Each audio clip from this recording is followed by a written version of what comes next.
My girlfriend just awakened as an S-level monster and chose to break up with me. I kindly reminded her to wait until I awakened before making a decision. But she mocked me, saying I wasn't even worthy of licking her shoes. Instead of arguing with her, I chose to use my strength to slap her face. However, when I placed my hand on the awakening ball, it didn't emit any light. My classmates mercilessly laughed at me, and even the teachers shook their heads. But in the next moment, the sky exploded with thunder, and a golden vortex suddenly covered my whole body. The excited teacher beside me exclaimed that this phenomenon was definitely an SSS-level talent. Then, a line of words appeared on the awakening ball and shattered. Yi Yen, beast tamer with SSS-level talent, origin of all things. This news instantly caused an uproar. The principal of Tianyi School crawled out of his office and onto the playground like a dumpling, staring at me dumbfoundedly with tears streaming down his face, muttering that the Federation's revival was within reach, and that I was blessed by the heavens. My ex-girlfriend, Su Meng, had a look of hatred on her face.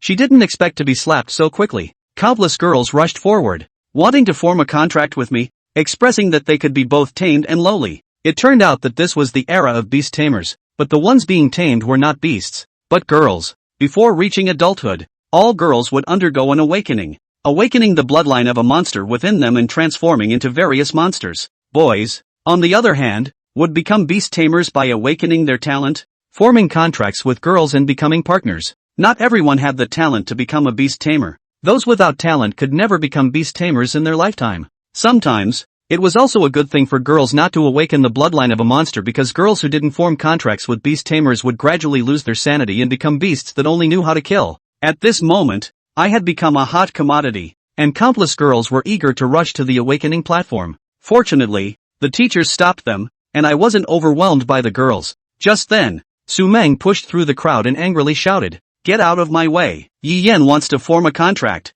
and it's an S-level contract with me." "Oh, now you're calling me Yi Yen. But before, you were calling me trash, weren't you?" But in the next moment, Su Meng released the aura of an S-level monster, instantly silencing the girls. Su Meng arrogantly said, "If I'm not worthy of being S-level, then are you S-level girls not worthy of being with S-level beast tamers?" The girls couldn't refute Su Meng's words because there was a clear difference between A-level and S-level. But I didn't leave her any face. I sneered, "Are you even worthy?" Su Meng crossed her arms and looked at me as if she was giving me charity, saying coldly, "Yi Yen, don't push your luck. I'm willing to form a contract with you now. What more do you want?" Su Meng's words left everyone speechless. Can't they understand the situation? Now you're begging me? I sneer and ignore the clown below the stage, turning my head to look at the girl walking up the platform. Besides my SSS level talent, I have other talents as well, but the awakening ball shattered too early, only allowing me to see one hidden talent. The SSS level talent can perfectly match any fierce beast,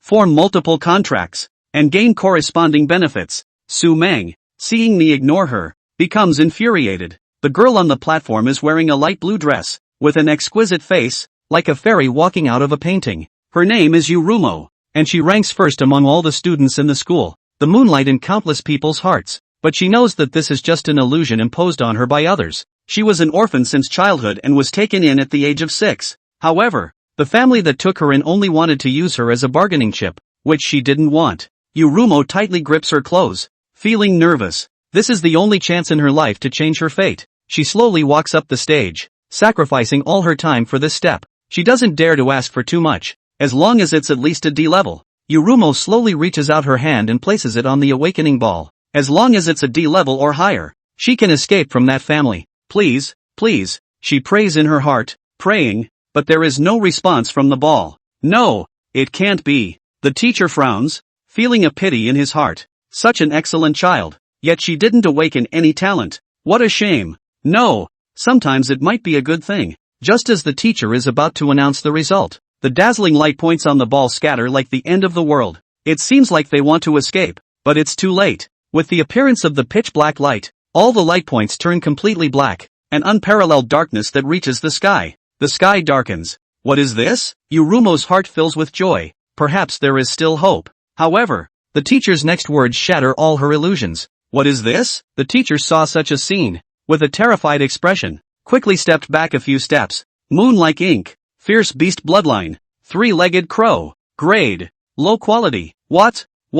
As soon as the teacher's words fell, the moon like ink seemed to be the end of the world. Instantly despairing, she sat weakly on the ground, trapped by the iron cage that fell from the sky, a specially made cage to trap fierce beasts, also a necessary preparation for each awakening. Although it is rarely used, it cannot be lacking. Seeing the moon like ink trapped, the teacher on the side also left instantly. In her ears were the mocking voices of classmates who used to please her. It turned out to be a low-quality fierce beast. So unlucky. He. Genius is just like this. But unfortunately, if it were a low-level one, with outstanding appearance, she could still find an E-level beast tamer. But for a low-quality one, a male student laughed lightly, his tone full of mockery. Just a bed warmer for me. I don't want her. That's right, she is such a low-quality product. But even so, she can't survive. Moonlike Ink used her slender arms to hold her petite body, a force uncontrollably surging in her body. Black feathers emerged from her fair skin, and she screamed in pain. But the pain didn't stop. It even became more intense. In less than a moment, she turned into an ugly crow, a three-legged oddity. The black feathers, like the haze in her heart, obscured the sun. The students below saw this and the mocking voices grew louder. After all, there is nothing more dramatic than the fall of a genius, right? So, ugly, what kind of monster is this? She is a monster. Why should she stay here? Kill her, kill her. What if she goes berserk here? As she uncontrollably transformed into a fierce beast, the classmates' mockery turned into curses. She should be executed as soon as possible. Is it useful to lock her up? How can such a low-quality product have the face to live in this world? Damn it! My parents were killed by these low-quality fierce beasts going berserk. Such scum that only harms society should be killed directly. The words of the male student stirred up the hatred of some people who were already dissatisfied with the low-quality fierce beasts, and the calls for punishment grew louder. Kill her! Kill her! Kill her! The curses of former classmates kept ringing in her ears. She didn't understand why she became like this. No, she understood. Low-quality fierce beasts cannot form contracts. They will eventually be consumed by their ferocity and become beasts that only know how to destroy the world. This is the origin of fierce beasts and also one of the reasons why girls with awakened fierce beast bloodlines need to form contracts with beast tamers. It's like a coil that tightly locks their fate. Fierce beast bloodline, while granting them power, is also a shackle. Alright, the principal stepped in time and calmed down the restless students. From a moral standpoint, we should not and cannot execute a living compatriot. But don't worry, she will be sent to the beast enclosure and will not pose a threat to everyone's safety. Hearing the principal's words, everyone breathed a sigh of relief. What compatriot? Just a mindless beast. Someone muttered. Beast enclosure. Hearing these two words, the delicate body of the Moonlike Ink trembled slightly. She finally understood the meaning of these two words. It meant that she would be imprisoned for life in a dark and smelly room, until she lost her sanity and died. She thought she had accepted her fate when she found out she was a low-quality fierce beast, but she still didn't want to go. She subconsciously looked at the audience, but quickly averted her gaze. How could she be so greedy? Others were gifted and talented geniuses, while she was a lowly, ugly, low-quality fierce beast. Drip, drip, tears fell from the black feathers. Everything was fate. Yi Yen, what do you want to do? Suddenly, the crowd became noisy. It's dangerous there. Yi Yen, that monster will eat people. Yi Yen, come down quickly. If you get hurt, it will be a loss for humanity. Countless voices echoed in the venue. They cared, comforted, and worried. But why? Why can't they give a little bit of care to the girl crying on the side, who clearly did nothing wrong? Genius, inferior, labels that have been stuck since birth in this world. Yi Yen clenched his fists, anger surging in his heart. What do these people take humans for? Why do they speak so harshly to a girl who clearly did nothing wrong? Is it because she awakened the so-called inferior beast bloodline? Yi Yen, come down. That ugly monster will. Shut up, she is not the monster you all describe. What do you people take humans for? Yi Yan's roar left the entire school speechless. What did she do wrong? She clearly didn't do anything, right? Just because she awakened the so-called inferior beast bloodline you all talk about? Is this something she can decide? Yi Yan's questioning made the people who were stirred by the atmosphere lower their proud heads. It also made Yu Ruwan pick up her head, which had been lowered to the ground. Then, she saw a scene she would never forget in her life. He stepped up the stairs, and she wasn't abandoned by everyone. At least, there was still one person. Every step Yi Yen took felt like it was stepping on her heart. The hope she had longed for, at this moment, became a reality. Her night, really came. But, Yi Yen, have you gone mad? The teacher below shouted angrily. Yi Yen, what are you trying to do? The principal kindly advised. Yi Yen, come down quickly, let's talk about it. Yurumo knew that all of this was in vain. Even if he was a knight, there were things he couldn't accomplish. Go back, you came, I really appreciate it.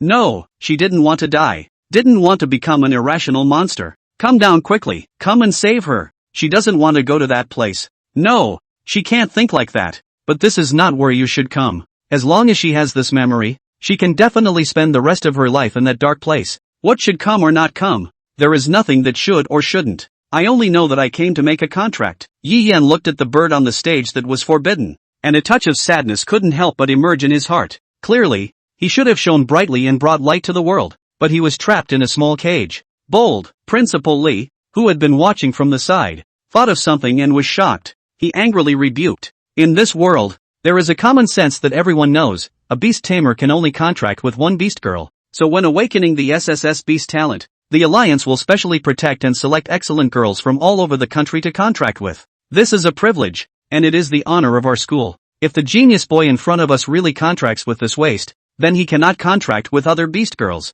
This kind of thing is absolutely not allowed. This is a genius that the school has worked so hard to produce. If he is ruined like this, he will regret it for the rest of his life. He is a sinner of the entire world. No, the entire human race. Yi Yan, come down quickly. Do you know what you're doing? The principal rushed over, trying to stop him. The teachers in the audience also realized what was happening and rushed towards the stage. But it was too late. Bang! Next moment, the contract ceremony began, and a huge magic circle spread outwards with Yi Yan at the center, enveloping Yurumo in it. The magnificent magic circle soared into the sky, excluding all those unrelated to the contract. This was a contract recognized by heaven, earth, and stars, and it belonged exclusively to an SSS-level beast tamer. This is? What is this? This is a magic circle formed by the contract ceremony. Everyone was shocked to see and hear. Could it be that he really wants to form a contract? No, it's impossible to form a contract, right? Wait, why didn't I have something so cool when I formed a contract? Someone noticed the difference. Are you stupid? What level are you? And what level is he? He has an SSS level contract, protected by heaven and earth, and no one can interfere. Damn, I'm so jealous. Envy my ass. If this kid really forms a contract with that low-quality beast, he's done for. His life will be ruined. So what if he has an SSS level beast taming talent? Even the most talented person is useless when paired with a useless beast. 0 multiplied by anything is still 0. Why bother? Some shook their heads. Some didn't care. And some students hoped they could complete the contract quickly. After all, there's nothing more attractive than seeing a genius fall from grace, one at a time, a top student and an SSS level prodigy. Humans lack many things, but they never lack envy. Wait, isn't it impossible to form a contract with a low-quality beast? Some students discovered a loophole. SSS level beast tamers can form contracts with any beast, but how could an SSS level beast tamer, with their exceptional talent, form a contract with a low-quality beast? So the idea that low-quality beasts cannot be contracted is incorrect. Some students who knew the truth shook their heads. Unlike their calm classmates, the teachers at the school were different. They panicked and were dumbfounded. This was their achievement, the hope of their school. They didn't expect the kid in front of them to do such a thing. Child, don't do something foolish. Yi Yan, I command you to come down now. I'll give you whatever you want. Isn't it just beautiful women? I'll find a few for you later. The principal regretted it so much. Why didn't they stop it immediately when they found out? Even if he can form a contract, why would he insist on one person when he can choose from the entire country? Yi Yan, come down. The one you should form a contract with is me, not that useless one. Su Meng angrily pounded on the barrier of the ceremony, cursing Yi Yan's ancestors. This idiot would rather form a contract with a useless beast than with her? Is he retaliating against her for breaking up with him? Damn it! Yi Yan, come down. I forgive you. I won't break up with you. The classmates on the side looked at Su Meng speechlessly. Yi Yan ignored the cries of the onlookers and stepped onto the stage step by step, looking at the three-legged crow imprisoned in the cage. Yi Yan showed a gentle smile and reached out his hand. Will you be willing to sign a contract with me and become my partner? Yi Yan's smile was like a gentle breeze, blowing away the haze in Yurumo's heart. Yurumo looked blankly, tears falling drop by drop. She never expected that someone would actually want to form a contract with someone as useless as her. She wanted to reach out her hand. She wanted to live. She didn't want to go to the beast pen. Even if she had to be a pet, she would willingly do so. Yurumo, do you want to ruin him? Suddenly, a furious roar came from the audience, causing Yurumo's outstretched hand to hang in the air. Yes, she cannot ruin him. If she makes a contract with such a low-quality beast, his life will be ruined. This kind of thing is absolutely not allowed. She cannot destroy others' future for her own happiness. She slowly put down the hand she reached out. She shouldn't ask for anything. At this moment, she suddenly felt her hand being held. His hand was warm. Very warm. She should have let go of him, but she greedily held onto this warmth and didn't struggle. Look at me. Yi Yan's gentle voice entered her ears. You are not a low-quality beast. You are an ancient beast. You are not worthless. If anyone is climbing, it's me climbing up to you. Or, do you despise me? Ah, yes, the boy in front of her is so kind. Only he would reach out to her at this moment. He is always encouraging her. That's why she was able to come this far. The person in front of her is so gentle. That's why she cannot make a contract with him. She greedily held on to that 0.1 second of warmth, and then let go of his hand. She curled up in a corner, using her ugly black feathers to cover her ugly crying face. The mocking laughter from her classmates never stopped. Ha ha ha, this low-quality product has a bit of self-awareness. Humph, with her three-legged black crow, she still dreams of making a contract with an SSS-level beast tamer. It's just wishful thinking. Yi Yan Gidge. I can make a contract with you. I am a shadow cat demon. A cute lowly. Yi Yan Gidge. Don't pay attention to them. I am an ice and fire tiger. Yi Yan classmate.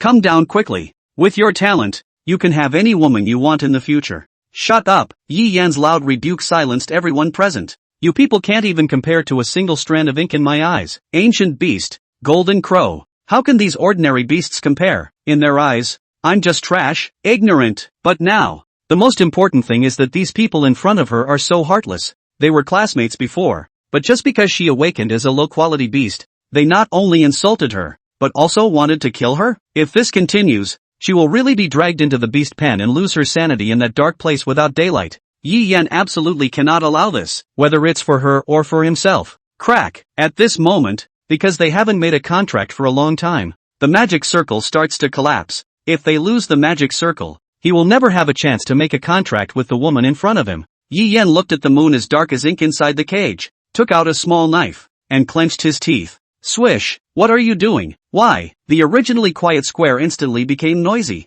Yi Yan, are you crazy? You will die like this. Hearing the word die, the moon as dark as ink suddenly looked up and rushed forward. Why are you doing this? You will die. The moon as dark as ink cried and pleaded. You are a genius. I am trash. You shouldn't make a contract with me. If you do, you will definitely regret it in the future. Even she doesn't know what she's thinking at this moment. Clearly, she wanted to live. I want to make a contract with you because you have the bloodline of a low-quality beast. What about you? Yi Yan's face turned pale, and a smile appeared at the corner of his mouth. There was no falsehood in his words. The moon as dark as ink muttered. But when she saw Yi Yan raising the small knife again, she panicked. I want to be with you first. I want to live, even if it means dying. In this life, in this world, I am yours now. As the words fell, bang, a dazzling beam of light shoots into the sky. The heavens, the stars, begin to twist, followed by the imprint, and then the covenant is formed.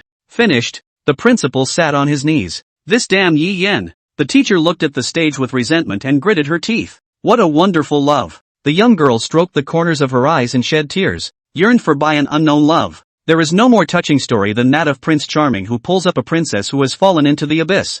Ha! Wonderful love? He's nothing but a love-struck fool. The male students scoffed with disdain. A good SSS Imperial Beast Envoy, but he contracted a loser? Obviously having immense talent and giving it all up for the future is just stupid. He's going to get it later. A pillar of light fell from the sky. Supreme golden light fell from the sky, as if blessing the two who had concluded the contract. Yi Yan held Yurumo's hand. The pitch-black feathers began to fall off, and then reorganized into a pitch-black feathered dress that wrapped around Yurumo's delicate body, setting off her figure even more charmingly. The dark eyes were dyed a gorgeous golden color at this moment, just like the most dazzling stars in the night sky. Searing flames illuminated her stunningly beautiful face. Come out. Yi Yan smiled as he took the young girl's hand. But, Yurumo looked at the cage in front of him. It's fine. Yi Yan gently stroked her hair and comforted. You can do it.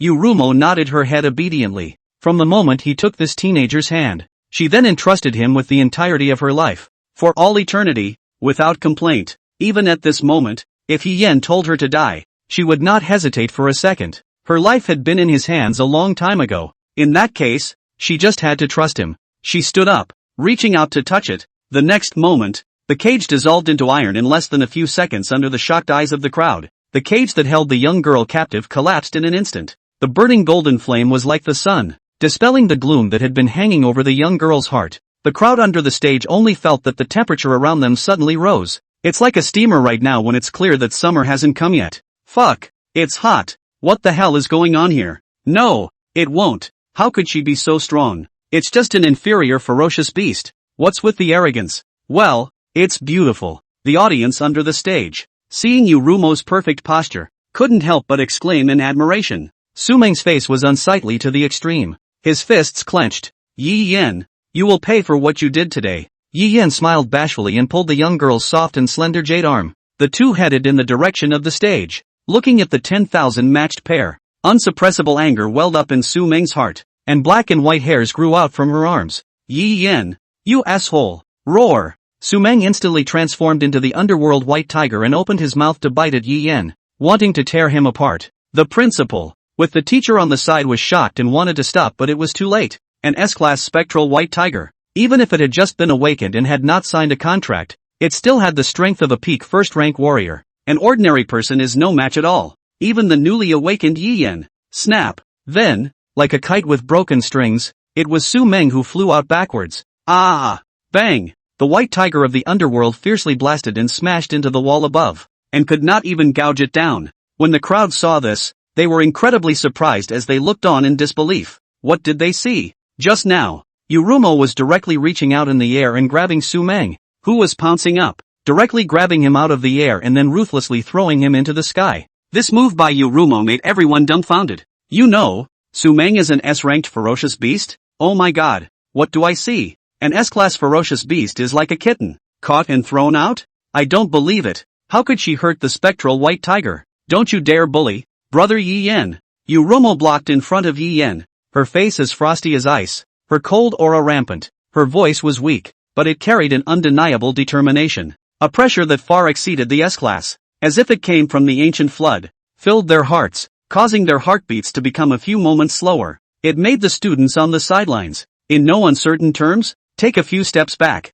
What a terrifying pressure. Yurumo blocked in front of Yi Yen like a mother hen protecting her chicks. Yi Yen looked at the young girl in front of him and warmth surged in his heart. Reaching out, he put his hand on her head. Okay, let's go. Ignore them. Facing Yi Yen, Yurumo was like a kitten, snuggling into his arms in a good manner. The two of them slowly left the Tianyi school. The students on the stage, on the other hand, couldn't calm down for a long time. Sumeng actually lost? No, isn't she an inferior ferocious beast? Why is she so strong? SSS class Imperial Beast envoys are different. This is too much. So envious. I also want to sign up with an SSS class Imperial Beast envoy. By the way, what happened to Big Miss Sumeng? Go save her. Right. If you can ever give some good sense, maybe there's a chance to deed to it. A crowd of students, exclaiming in alarm, tried to come to the rescue. However, when they had just gotten closer, they suddenly felt a chill on their backs. The pressure from the S-class ferocious beast caused them to silently retreat.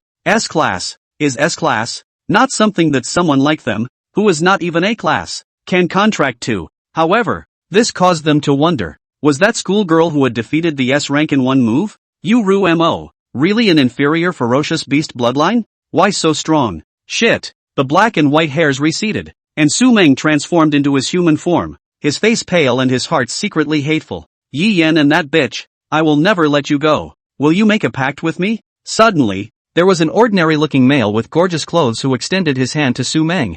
I'm Su Lin, and although I only possess the talent of an A-ranked imperial beast, I can give you countless resources. Snap. Su Lin's outstretched hand was slapped away. Su Lin's face sank, but he still kept his face smiling. Just you? Sumeng was filled with disgust. Suddenly, there was a flash of light, like Kyoto changing his face and showing a smile. He said, if you can help me cripple Yi Yen and Yurumo, that pair of adulterers, I can consider it. This, Su Lin's face was in a difficult position, and after 3 moments of thought, he agreed. If it was an unusual SSS-ranked Imperial Beast envoy, he really wouldn't dare to mess with it. However, with an inferior waste ferocious beasts, the Imperial Beast envoy, no matter if it was a heavenly pride or a genius, was a waste. So what if it's an SSS-ranked sentinel talent? Without the awesome and contracted fierce beast maiden pact, it's just not useful in terms of useful talent, much less chastised by the league. Maybe people will even compliment him on it. Teach a lesson to a brat who doesn't know any better.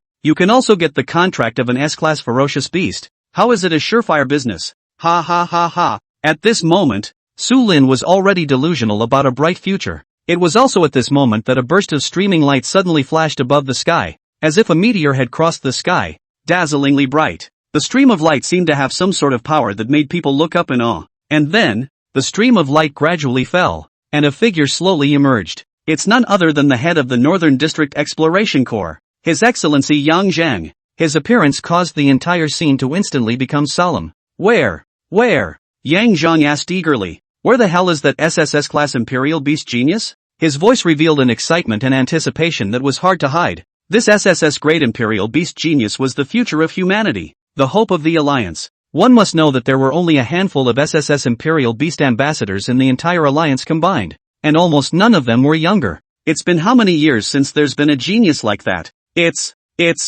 gone. A teacher replied warily. Ha, what are you talking about? Yang Zhang questioned angrily, his voice like thunder. I can't help it. The principal replied warily, his voice as weak as a mosquito. That kid had to indenture that punk. The other teacher explained, his voice revealing helplessness and embarrassment. What did you say? Yang Zhang forced down his anger and spoke coldly. Tell me everything. The principal nodded and coyly related the situation. A few moments later, a storm of anger resounded through the playground. An SSS Royal Beast talent genius contracted a loser? You guys actually didn't stop it? His Excellency the War God's eyes widened angrily, and his voice was filled with threats. The crowd was silent, not daring to speak again. You talk. What the hell are you doing as a principal? His Excellency, the God of War, stared at the principal dead in the face, his eyes piercing into his heart like a sharp sword. If it wasn't for this trash, they would have had one more genius in the Northern Army. By then, when the people from the other military regions see their Northern Army people,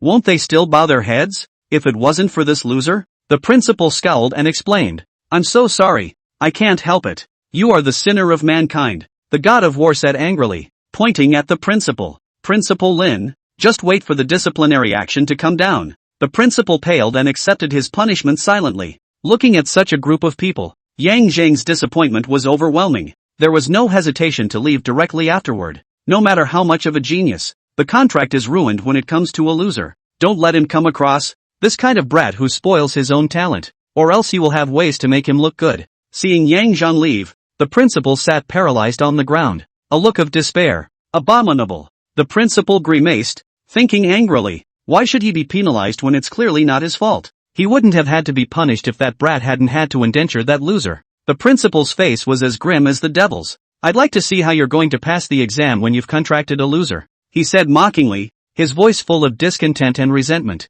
Teenage girls, hand in hand, strolled leisurely along the verdant path. Their faces were so picturesque, as if they were jewels given to the earth by heaven, that people could not take their eyes off them. Remember, tomorrow morning, we'll go to the Imperial Beast Association for certification together. Yi Yan spoke softly, his voice was like the gurgling of a stream, soothing one's mood. Aha! Rumo nodded meekly. Well, then we'll see you tomorrow. Yi Yan waved his hand sparingly. Aha! The young girl let go of the warmth though she coveted it. She couldn't be that selfish. However, looking at Yi Yan in front of him, to go, brother Yi Yan. For some reason she called. What is it? Yi Yan turned back and looked at Rumo, who had something to say. Nope. Ruema shook her head with a sweet smile and said, see you tomorrow. Well, I'll see you tomorrow. Yi Yan glanced at Ruemo and hesitated for a moment to walk away. Back to that home where no one was waiting. And Moon Rumor? Does she have a home now? Her outstretched hand, stuck in mid-air,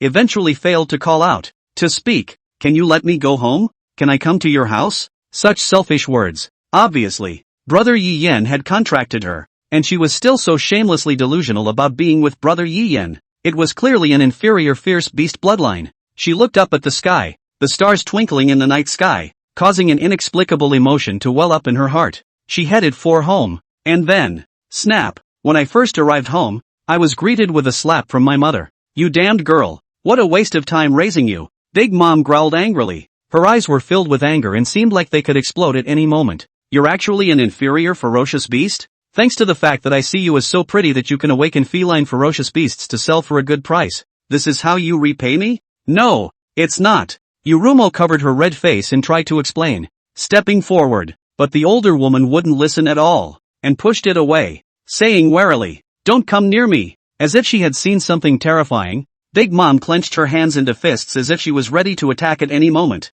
Yurumo's younger brother, Yu Qian, even exclaimed from the sidelines. Why didn't the people at the beast pen take you in? Mom, I contracted. Yurumo wanted to say something. Mom, who's your mom? I should have known I shouldn't have picked you up in the first place. Big Mom interrupted angrily. A contract? Humph. The older woman grunted disdainfully. And, who are you fooling? With an inferior ferocious beast like you, who can you contract with? Auntie Moon said mockingly. You're not running away from it, are you? Big Mother Yu looked at Yurumo skeptically, her eyes as if she was scrutinizing an outsider. It was as if the young girl in front of her was not the daughter she had raised for more than 10 years. In fact, it was true. She had never raised her as a daughter. Yes, that's it. You escaped from the animal pen. Sukiakari replied affirmatively, tilting her head high, her tone revealing a sense of pride and triumph, as if she thought she was great. Mom, call the police. Wait, this stinky girl, she's going to turn into a ferocious beast and eat us.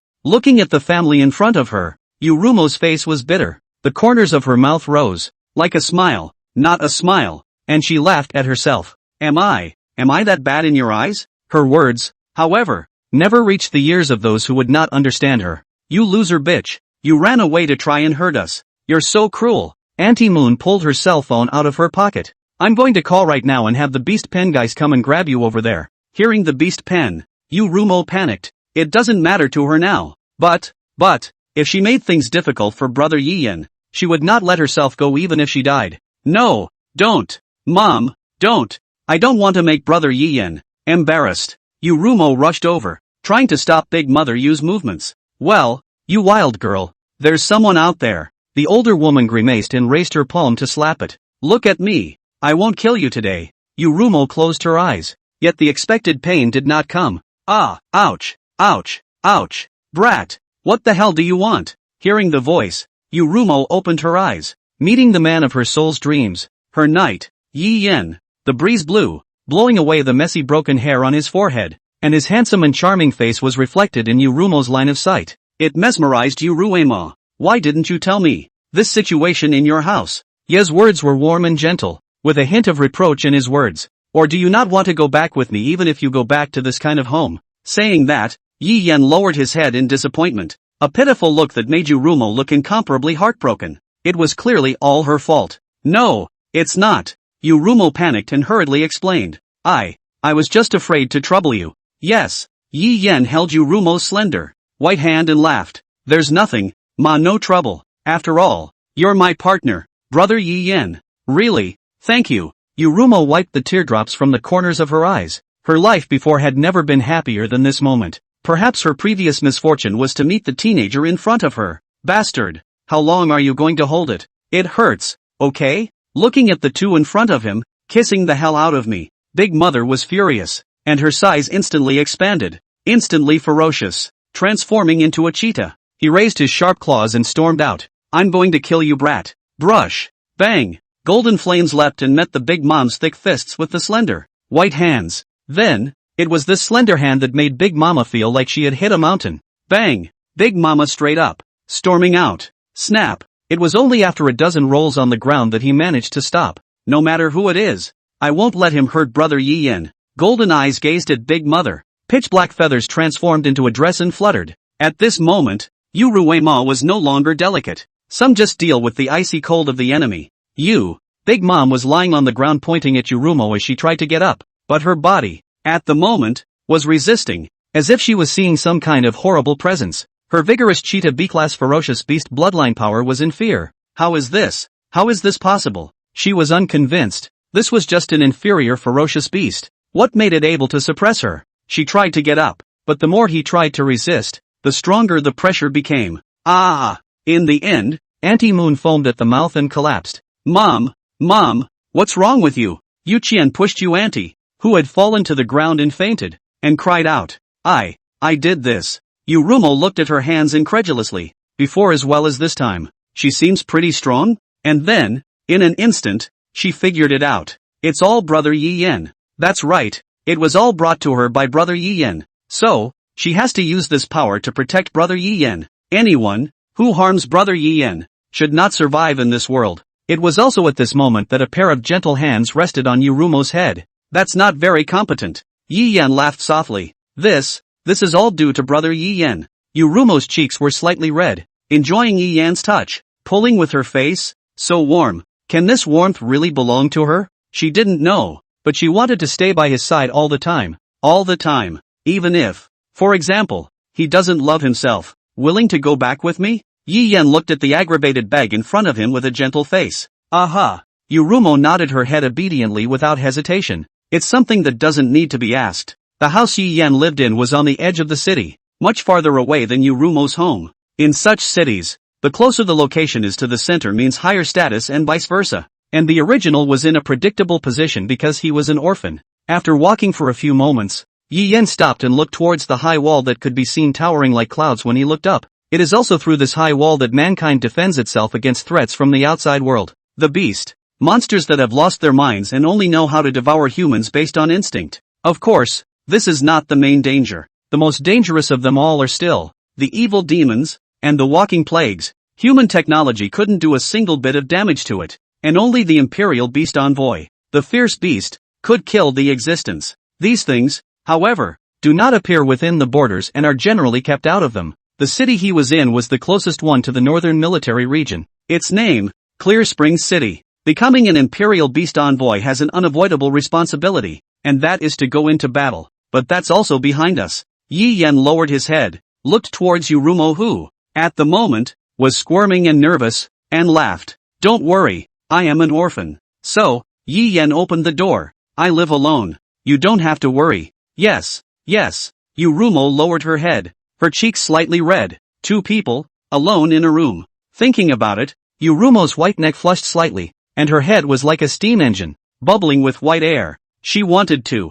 Inside today. Isn't the dress a little casual? If I had known, I would have dressed better. Come in. Yi Yan looked at Yurumo, who was still steaming, and was puzzled in his heart. What's this aggravated man thinking about again? Aha. Yurumo nodded slightly, just as she, expectantly, walked in. And then, Yurumo froze. Yi Yan froze. At this point, the room was so full of household garbage and cluttered that it was hard to imagine that this was a place where people lived. It's like there's a dump in the room? Yi Yan forgot that he lived in a messy room. I don't know how the previous he could stand it. Ha ha ha, pretty messy. Yi Yan touched his head and said with some embarrassment. No, it won't. Yurumo waved her hand before rolling up her sleeves with a happy smile on her face. I'll clean it. Yi Yan nodded, and then said, I'll cook. I'll do it. Please let me do it, or I'll be useless. She finally had something she could do for brother Yi Yan. How could she let it go? The self that had been useless was finally useful. Okay. Yi Yan nodded helplessly. Ruemo was too diligent and came up to take care of all the household chores. Messing with Yi Yan at the moment, he was really a bit bored. That said, he hadn't taken a close look at his own talent yet. Normally to view talent, one needed 100 laws traction orb, but Yi Yan was different. Points of starlight twisted in Yi Yan's eyes as the talent, origin of all things, was activated. An ancient data panel emerged in his eyes. _____. Name, Yi Yan. Race, human. Class, 9 levels and 0 steps. Talent, all origin, SSS grade. All fitting, SSS. Origin resonance? Fittingly, he has 2 other talents. However, because of the shattering of the 100 laws traction sphere, which caused him to be unable to see before the other 2 gifts, but he was still able to pass the self-identification of the origin of all things. It's just that the identification is subtle. The source of all things, SSS. Exploration, looking straight at the origin, and then presenting the essence of everything in the form of data. Repair, can be repaired, from wounds on the origin. Origin, the power of your origin, supercharged over others. _____. All things fit, SSS. Fit, 100%. Perfect fit for all beasts. Contracts can be made without limit. Rebate, you get a counterpart to the contract you signed with, no limit. A lot more information than you get on the 100 law traction sphere. That's the ability to see through. That is, his ability to survey is above the identification of the 100 laws traction sphere. But, there was no way to survey his other 2 gifts. Yi Yan set his eyes on another unknown rank. Resonance of origin? As expected, it can't be identified above the talent level. The other one doesn't even have a name. Is it a high level? Yi Yan guessed. But what is above the SSS level? And what else is there? In his memories, SSS rank was already the highest rank. Within the country, there are only a handful of people with SSS rank talent. not to mention, above the SSS level, which was not even written about in the school's history books. Or, perhaps, history has been altered? Or is someone withholding it as vital information? Well, as expected, it was better to keep this kind of thing a secret, and it was fortunate that the 100 Methods traction sphere was broken. Otherwise, he would not be here at this moment. SSS talent is especially important. Not to mention on top of that, it seemed that in the future he should be careful not to expose too much. Sometimes it's jealousy that's the most terrifying presence, and the alliance has been riddled with holes for a long time now because of the infighting. Countries are on guard with each other, and in this case, being known to be overly gifted is not a good thing. Even now, he, who had contracted inferior ferocious beasts with SSS rank talent in the eyes of others, was not completely free from danger. The important thing now is to develop slowly. He needs people behind him. We'll just have to see on tomorrow's test, and see. There are definitely people who take it seriously on such occasions. If it doesn't work, Yi Yan secretly thought, it can only be a trip to the beast pen. Far from it. After looking at his own, Yi Yan turned his gaze to Yurumo in the kitchen. In the next moment, the ancient panel emerged. ____. The moon is like ink. Fierce beast bloodline, three-legged golden crow? Status, serious deficit of origin, affected by the talent of the Imperial Beast Envoy, the origin of all things. Slowly recovering, tentative, B rank. Talents, fire immunity, SSS rank. Fire control, S rank. Mega strength, A rank. Description? Fire immunity, SSS rank immunity to all flame damage. Fire control, S rank can control flames at will. Mega strength, grade A greatly enhances strength. Scratch that, a serious deficit in origin is still so strong. And the appraisal showed that it was still a B rank, right down to 1 SSS, 1 S, and 1 A talent. A young girl with an unusual B-ranked ferocious beast bloodline would have A ranked talent already at the top, and there would be a very small portion, roughly 1 in 10 million, that would have a probability of being S ranked, but it's definitely not going to be an SSS ranked talent,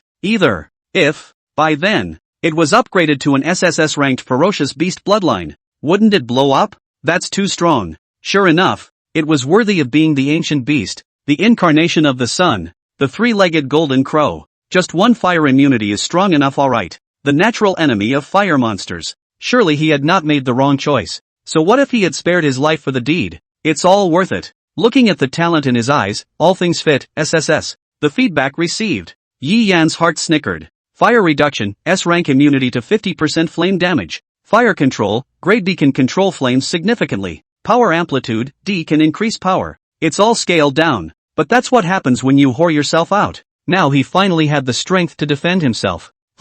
That's great. Yi Yan was paralyzed and directly collapsed towards the sofa. Suddenly you feel a hard-on in your ass? What's going on here? Yi Yan reached for his ass. Moving away, I realized it was a book. Career guide for engravers. The engravings. Yi Yan opened it, and it briefly said that there was knowledge about the engraver. And it didn't go much deeper. It's also true that all this important knowledge is monopolized by those top colleges and universities. No way. Show it to some civilians. Still, it's fine as an understanding. Simply put, an engraver is the profession of inscribing. Inscribing. The so-called inscription marks were the general term for spiritual marks, holy marks, and martial marks. In the words of the knowledge of the previous life, it is a skill, or rune, or something like that. By transforming into a spirit mark while fighting, he was able to use some power that was beyond the norm. It can also be incredibly powerful by working with the Feral Maiden. In turn, the Imperial Beast Envoys have the ability to fight extraordinarily well in the midst of battle.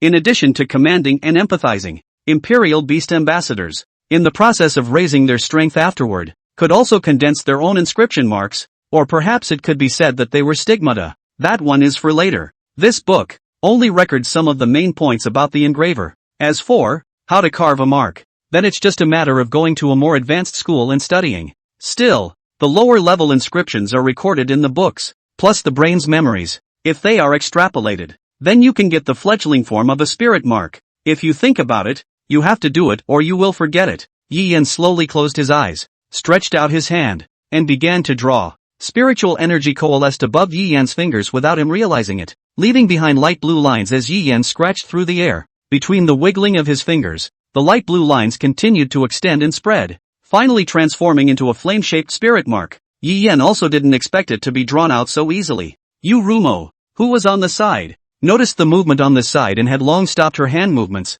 staring blankly at Yi Yan. Small hands covered his little mouth for fear of disturbing him. Yurumo didn't think that Brother Yi Yen was still a carving master, only that his techniques were a bit rusty. Yurumo did not think in the slightest towards Yi Yen, who was drawing spirit marks for the first time. After all, it's as if you can't imagine someone who hasn't learned about firearms suddenly hand-rubbing a sniper rifle. It's almost impossible. But Yi Yan's talent brought him this possibility. It's a miracle from 0 to 1. Snap. Boom. Suddenly, the flame spirit mark was not under Yi Yan's control. Not good. The spirit power was not enough to support it. The spirit traces were not controlled. Just when Yi Yan thought that the house was going to turn into ashes, the flame that burst out transformed into a swimming dragon that circled back around Yurumo's finger like a small snake before disappearing. Brother Yi Yan, you're so powerful. So Brother Yi Yan is an engraver. Ah! Yurumo had an excited look on her face, her eyes shining with love as she approached Yi Yan with a look of adoration. A pair of snow-white bosoms even shook in his eyes.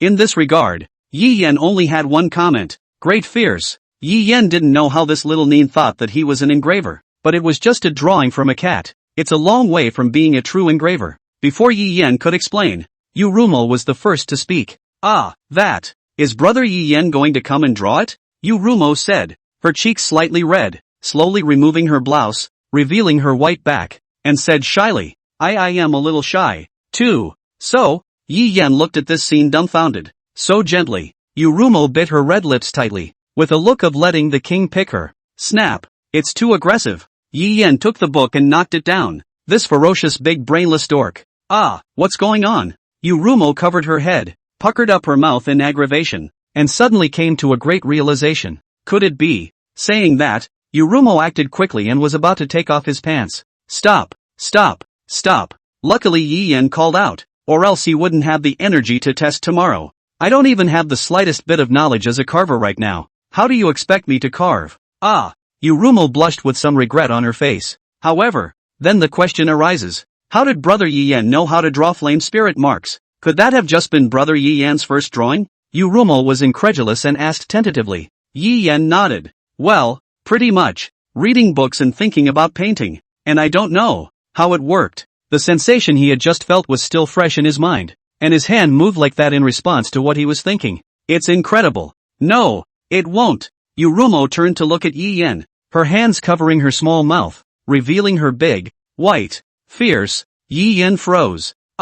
Reacted. Then turned, picked up the clothes on the floor and headed for the kitchen. Let's just say it's in great shape. Hey, the little twerp, who didn't know how to defend himself against deception before, felt like he'd seduce him with a lollipop. In fact, it wasn't that Yi Yan didn't want to go on. In the end, he wasn't a decent person. Only at this time, he was a benefactor in Yurumo's eyes. Such behavior is just repaying the favor. He doesn't want to. Also at this moment, a flash of light. Yi Yan raised his head and saw Yurumo, who had her back to him. Something floating above her back. Is that a chart? No, it's the inscription. Yi Yan was shocked and secretly made a note in his mind. A huge building covering an area of up to hundreds of kilometers, presenting a semicircular result on a huge building. This is where the Imperial Beast Association is located. A behemoth formed by the countries of the Alliance together, covering every city in the blue planet. Whether it's testing, receiving tasks, exchanging materials, recruiting talents, everything that has to do with the Imperial Beasts is the responsibility of the Imperial Beasts Association. At this moment, within the gates of the Imperial Beast Association, there were countless young men and women walking inward. Their purpose? Only one. The test. For the major middle schools in Clear Spring City, the final graduation exams were all conducted on the Imperial Beast Association. The test scores are recorded on the official website of the Imperial Beasts Association. All major war zones, corresponding countries, and different colleges and universities can be seen. Based on the results of the assessment, the major war zones, as well as colleges and universities, would have issued invitations to those outstanding talents. It could be said that this day of the Imperial Beast Association every year was the second most lively time of the year. What day did you say number one was? Of course it's the day of the college graduation. The test. Graduating from high school and deciding on employment. Graduated from middle school and decided on colleges. In fact, the most important thing was that the Junior Imperial Beast Envoy certificate would be issued after the Lieutenant Colonel's examination. By then, he would be able to receive a subsidy every month from the Imperial Beast Association. Yi Yan was excited. After all, the cost of living had now doubled and he had little source of income. No more money. You'll have to sleep on the street. Let's go. Yi Yan took Yurumo's hand and Rumo nodded. Okay, brother Yi Yan. We're almost the same age. There's no need to call me brother Yi Yan. Just call me by my name. But I'm not used to hearing it.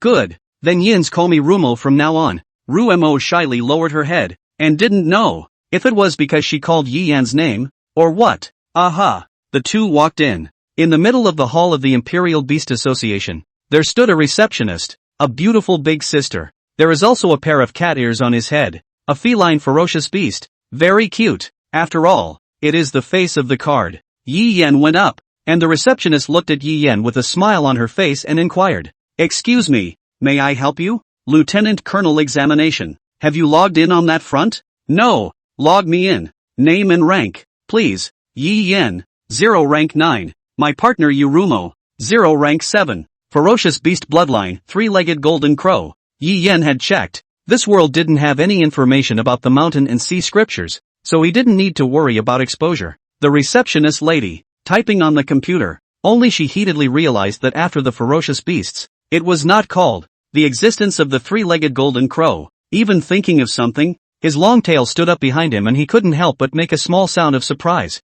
Inferior ferocious beasts? Her voice, naturally, attracted the attention of some people nearby. Inferior ferocious beasts? Why is it here? Shouldn't they be captured and taken to the bestiary? Does it bite? What happens when you blow away? Better call the police. The list goes on and on. As expected, in this world, almost all of the ferocious beast bloodlines had been recorded, and those without records are defined as inferior ferocious beasts. Hearing the crowd's murmurs, Yurumo sadly lowered her head and approached behind Yi Yan. Sticking close, feeling the gentleness coming from behind him, Yi Yan looked to the front stage with a disgruntled face. "What? Problems? Isn't it rude to call someone an inferior ferocious beast when it's just a name that doesn't appear?" No. The receptionist bowed her head and apologized with a pleasant face. "I'm sorry, I made a mistake. May I ask what the fierce beast bloodline level is?" The receptionist cautiously looked to Yi Yan's side. Yurumo, who had her head lowered. Yi Yan spoke in place of Rumo. Okay,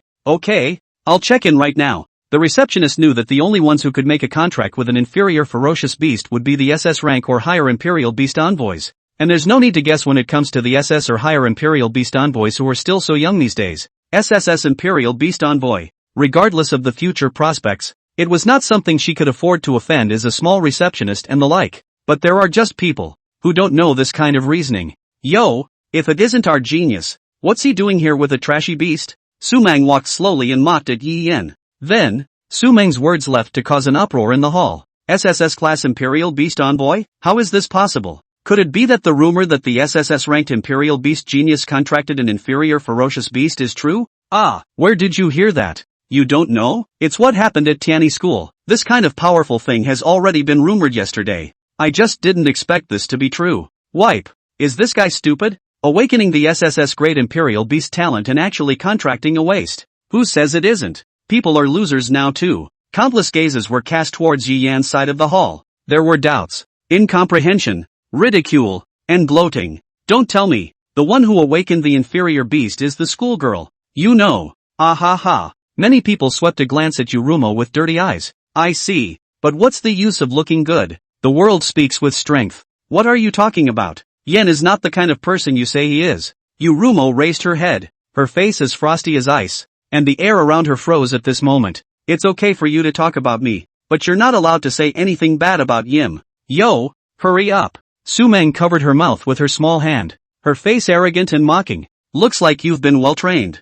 Rumo wanted to say something, but it was stopped by Yi Yan. Words. It's fine. Yi Yan smiled at Rumo. When the crowd saw that Yi Yan was still able to endure in this situation, their contempt increased. Sure enough, trash is trash. Shoo, he's an SSS Imperial Beast Envoy genius. Ha. Hearing the crowd's jeers at Yi Yan, Sumang had a smug look on her face. It's something she's specifically prepared for, and that's just the beginning. Yi Yan, you will regret for refusing to indenture me. Sumang secretly hated it. Su Lin, Li Air, Su Qing, Holly. Shimmering light emanated from Yi Yan's eyes as he looked towards the people who were once again mocking and reported their names one by one. MT2, Tang Ming, Lin San. What's he doing? No. How does he know my name? Just now, he said my name too. Seeing Yi Yan's eyes shimmering, The crowd felt bad. You losers, get ready. The test is over and you will receive invitations 1 by 1 inch. Invitation? Invitation to a duel. By the way, just became a junior Imperial Beast Envoy. Can't be cancelled oh? Yi Yan said with a bad smile towards them. In the event of refusal, you will have your grades cancelled. It's also a rule set to teach condescending graduates a lesson and prevent them from avoiding cuts. As for why there is such an odd rule, Yi Yan didn't understand it either, but it didn't stop him from teaching these unknowing brats a lesson. Ha ha ha ha ha, an invitation? The crowd laughed. This guy is crazy. Should he want to, take turns fighting us? Just this loser? Su Lin, who was beside Su Meng, even laughed maniacally. Ha ha ha, what do I hear? You punk actually want to play against us? Oh, who are you trash talking about? Says you. So it's the trash talking about me. Yi Yan let out a light laugh. You, reacted Su Lin, furious. However, Yi Yan didn't bother to leave directly. Well, I'll never let you off easy. You, don't you want to fight? Then I'll let you fight enough. Su Lin smiled. What little kid looks good? Ha ha ha, it's just a waste. So what if it has SSS grade Imperial Beast talent? That's right, if the talent is awesome, and the beast girl who is your partner is trash, then it's useless to struggle anymore. Go. I'd like to see how many levels that piece of trash will be knocked out at. The group of people said, walking toward the B test site. Take me one. Words. Sorry for taking the liberty. No. Ruamo shook her head, then smiled sweetly at Yi Yan. What the word decides, is my decision. Besides, I want to beat up people who say bad things about words. Good. Yi Yan smiled dotingly at Rumo and rubbed Rumo's head and said, let's beat them together. Let them delay graduation for a year. The Imperial Beast Association, on top of the high platform, in the luxury audience, sitting 3, and one of them was none other than Xingchuan City, the Vice City Lord, Su De. At the moment, he was explaining to the other two with a smile on his face. Ha ha ha, Captain Lu, you've come at the right time this time. Today just happens to be Xingchuan City's annual Lieutenant Colonel graduation examination. There just happens to be a lot of good talent this time. Okay. Lu Zhengming waved his hand, stopping Su De's words, then looked at the old man beside him and respectfully said, Teacher, I wonder which group of waifs you're interested in. Go there and look around. It's lively. The old man nodded his head, contemplated for a moment, and pointed to another examination ground and said, seeing this, Su De got up and led the way. Well, there happens to be a girl with an S-rank ferocious beast bloodline over there. I guarantee I won't let the old gentleman down. Although Su De was calm on the surface, inwardly, his heart had turned over when he heard Head Lu call the old man a teacher. You know, Chief LV. LV Zhengming is the chief of the northern frontier. Holding thousands of Imperial Beast envoys in his hands was not the same as him, a famous and powerless Vice City Lord. Grade-wise it's even several times his size. And such a person, addressing the old man in front of him actually called him a teacher? The attitude was still very respectful, which couldn't help but make Su De float off. When the three of them arrived at the B examination area, the second examination had already ended. Rice, passed LT, Colonel, 4th trial, grade, D-. As the announcement fell, the two people in the trial arena retreated, and Su Lin stepped forward. Su Lin, rank 7, step 0, a ranked Sentinel Beast talent. Su Meng, rank 8, step 0, S-ranked Fierce Beast bloodline, the Underworld White Tiger. That's what I'm talking about. Old man, the genius, the White Tiger of the Underworld. Not bad, but it's just a little bit worse. Lu Zhengming nodded his head, a slight smile in his eyes. The white-haired old man felt strange. This examination venue, there were more people, and more of them, were still students. What are they doing here if they're not going to prepare for the test? At this point, the opposite test begins. Because of the level, the previous levels are pointless, and you start directly at level 7, only to see the gate open and a 2-3-meter bear come out of it. Only the weird thing was that above the back of the big bear, there were 3 fist-thick snakes growing, their open fangs oozing out dark purple liquid, eyeing the enemy in front of them intently. 3-headed snake bear. Seeing this, Su Meng didn't hesitate and rushed forward in the guise of a spectral white tiger. At this moment, the 3-headed snake bear also rushed towards her. Only a silver light flashed by, and Su Meng had already arrived close to his opponent. The sharp claws in his hand slashed through the air, and an arcing chop landed on the snake bear's neck. Just when Su Meng thought he was going to get it, the poisonous snake behind him violently rose up and entangled Su Meng. And at that moment, the 3-headed snake bear, with its 2 huge fists slammed fiercely at Su Meng. A strange light flashed in Su Meng's eyes, and also at that moment, Su Lin shouted, "Dream! I'll help you!" Raising his Raimu, the machete slashed at the snake's head. Brush! A snake's head fell, and before Su Lin could be happy, the two-headed snake that had originally wrapped around Su Meng burst out like a bullet out of a chamber. One snake wraps itself around and one makes a move to bite on it. Ah! Help! Help! Dream, help me! Su Lin panicked. He hadn't thought that this beast would actually disregard the danger and release the restraints on Su Meng to kill him as well. Stupid! Who told you to come? Su Meng was furious, his body filled with black chi, and while blocking the bear's fist, he ripped violently at the bear's neck. Only heard a click. The bear's neck broke, and blood spurted out. The snake that was wrapped around Su Lin's body loosened. However, Su Meng was still a step too slow, and Su Lin was in critical condition at the moment, having been bitten by a poisonous snake, unable to participate in the ensuing battle. It also means failure of the next level, above the audience stage. Pity! What the hell is this fight? That Imperial Beast Envoy is really funny, not commanding and assisting from the back. He actually rushed over. It's a pity that that young girl,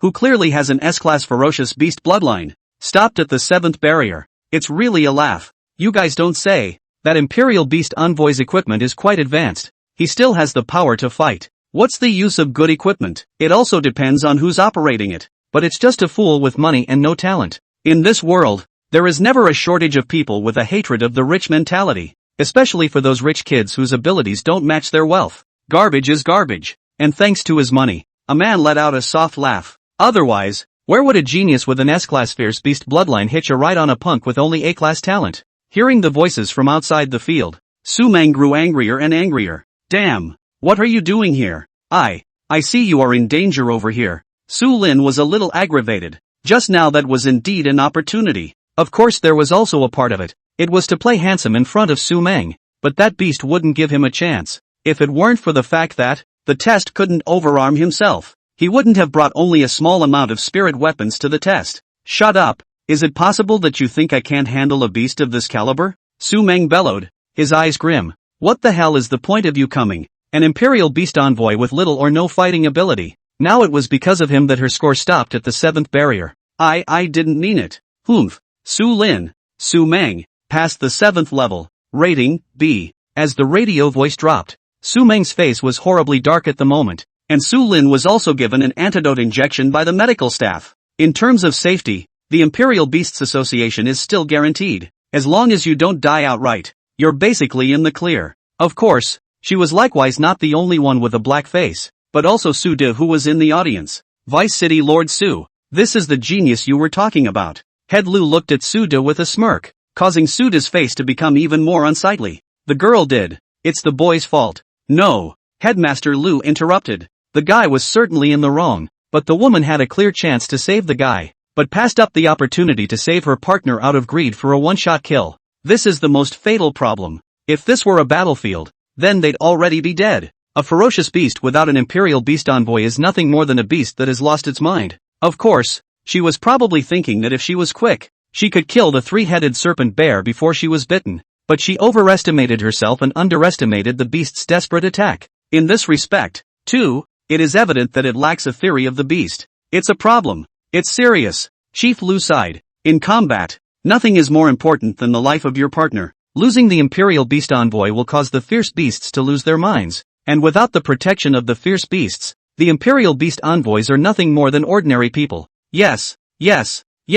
Su De nodded repeatedly. When I go back, I will definitely educate her properly. It better be. Lu Zhengming glanced at Su De and didn't say anything else. Louis, you see, overlooked one thing. The old man who had been quiet on the side suddenly opened his mouth. Please, teacher. Seeing his teacher open his mouth, Lu Zhengming asked for guidance with a respectful face. They signed a temporary contract, and from the beginning they had no trust whatsoever. Temporarily. Lu Zhengming nodded. Student, I understand. In this regard, Lu Zhengming wasn't surprised. Those S-class upwards ferocious beast bloodline girls. Equality pacts are generally not made lightly, especially with people whose rank is lower than their own. After all, after signing a contract of equality, this contract will not disappear except when one of the parties dies, and temporary contracts can be broken at any time. Compared to this, Lu Zhengming was still more surprised that the teacher could actually even see the deed. You should know that the contract is the closest thing to law. Has the teacher already touched law?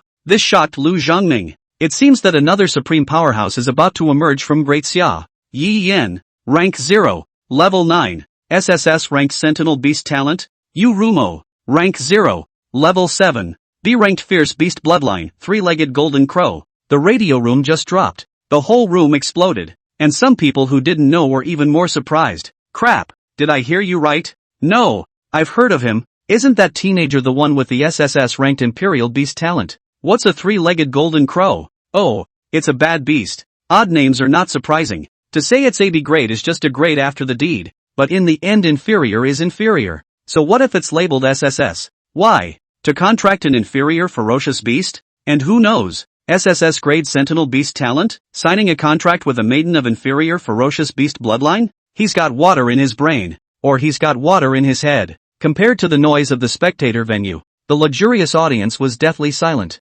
Vice City Lord Su, what the hell is going on? Lu Jingning's face was so gloomy that it seemed as if water could drip out of it. He stared at Su De, his eyes icy cold. A genius with SSS Sentinel Beast talent was not only for the entire country, but even the entire alliance. All are immensely treasured beings. And now, it's being wasted. Indentured to a poor quality ferocious beast in the district? Lu Jiangning was furious and stared at Su De dead in the face. I don't know. At this moment, Su De was feeling truly wronged. He had spent the past few days preparing to meet Captain Lu. Where had I heard that a genius had come out of their city and had contracted an inferior ferocious beast? Actually, I don't blame Su De for that. There's his daughter who's been playing tricks in the dark. And there's the principal of Tianyi School, who's hiding it. Plus he really didn't have much time. And under the overlap, he just didn't know. I'll call and ask. Su De hurriedly took out his cell phone from his pocket. No need. The old man spoke. That boy contracted an equal contract. No more can be signed. An Imperial Beast envoy could only sign an equal contract with one fierce beast maiden in his lifetime. So it was already too late. Of course, some special approaches are not excluded. I'll figure it out. Oh, hearing Su De's words, Deputy Head Lu's face was grim as he questioned Su De. What do you want to do? What way? Those who were there knew it by heart. Killed the man? This time, Su De was silent. Actually sacrificing a woman in exchange for an absolute genius. And it's also a SSS grade Sentinel Beast talent of a supreme genius. It's a no-lose proposition. Seeing Su De's thoughts, Lu Jiangming instantly became furious and sternly warned him. Try it if you dare. I'll never let that happen in a district under my jurisdiction. It's also strictly forbidden by league law. This, although prohibited by union law, how many countries will comply? In this world, strength means everything. Even if it possessed a nuclear weapon, its value wouldn't be comparable to an SSS Imperial Beast envoy.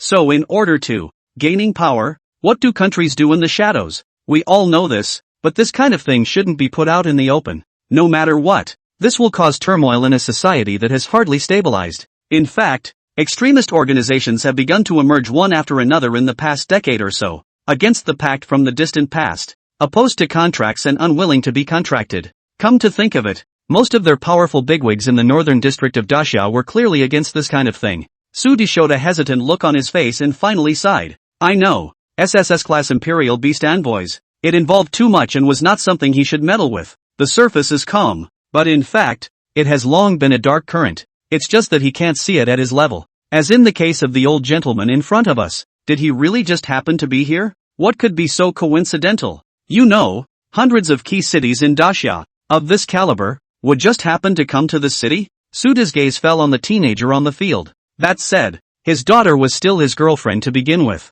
and now comes to look like she has fallen out. No need to think, it was his daughter's fault. He knew his daughter's nature. He had been, for too long, pampered these past few years, and it was time he needed to be reined in. Regardless of what the future holds, this is a trip that you should not step into if you can. Su De inwardly, silently made up his mind. Examining the field. A giant bear with a huge body and two monsters with snake heads. They were huge, with a pair of snake pupils glowing green. The moment the two monsters walked out, the entire room was shocked. Crap, this is level 7? What's with the extra head? Naya, deserved it. Who made him such a waste of talent? It should just be cranked up to the highest level of difficulty. Ha ha ha, I guess now he must be regretting why he signed the maiden of a powerful ferocious beast bloodline. Kill, kill, kill, I want to see blood flow. Serves you right, maybe the Imperial Beast Association can't stand to watch such talent, but easily wasted for beauty. Kill them all. On the field,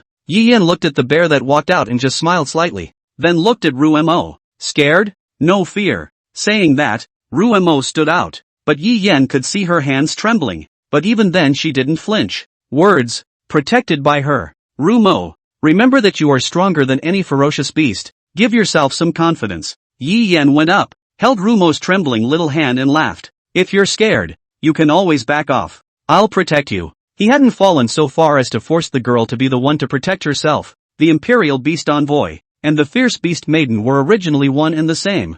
I won't back out. Hearing Yi Yan's words, Rumo's originally trembling hands gradually regained their calmness, and her eyes became resolute. She was so stubborn and defiant. This is true now and will be true in the future. Very good. Looking at Rumo's appearance, Yi Yan nodded his head. With that, he turned around and his gaze fell on the two monsters. Ho ho ho! The two monstrous beasts roared at once, their eyes filled with intense killing intent. Yi Yan didn't move, letting them roar, his figure still standing in place. Who? Hiss. Seeing that Yi Yan did not move, these two beasts immediately roared and charged towards him. They were extremely fast, and with sharp air-breaking sounds, they lunged towards Yi Yan, who did not move either. He trusted Rumo as much as Rumo trusted him. Oi oi oi, that SSS class genius, is he scared silly? He's not even moving. I see. No, no, no, no. People are probably overdrawn now because they had too much energy yesterday. Ha ha ha ha. Just as the audience on the high stage jeered,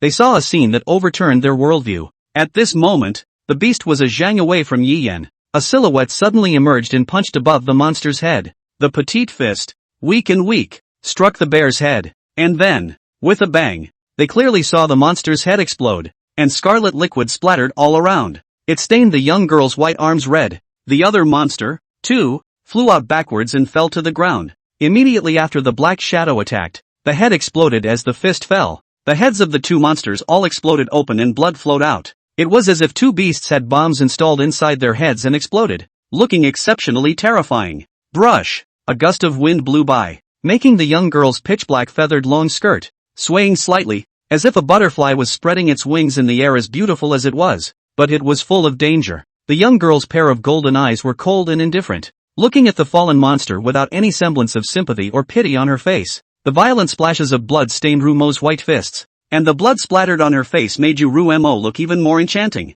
It was like someone who had stepped out of a painting, and it was intimidating. The postures before and during the battle were as two people. At this moment the whole room fell into a silence. Everyone looked at the ring with round eyes, as if they wanted to record the scene permanently. Even the dumbest person could feel how powerful those two monsters were, but it was that strong of a beast that just had its head popped off by a little girl's punch. 2 punches, just 2 punches, took out 2 monsters, or seconds. It is, simply, unbelievable and unbelievable. Ah, off stage, the audience screamed.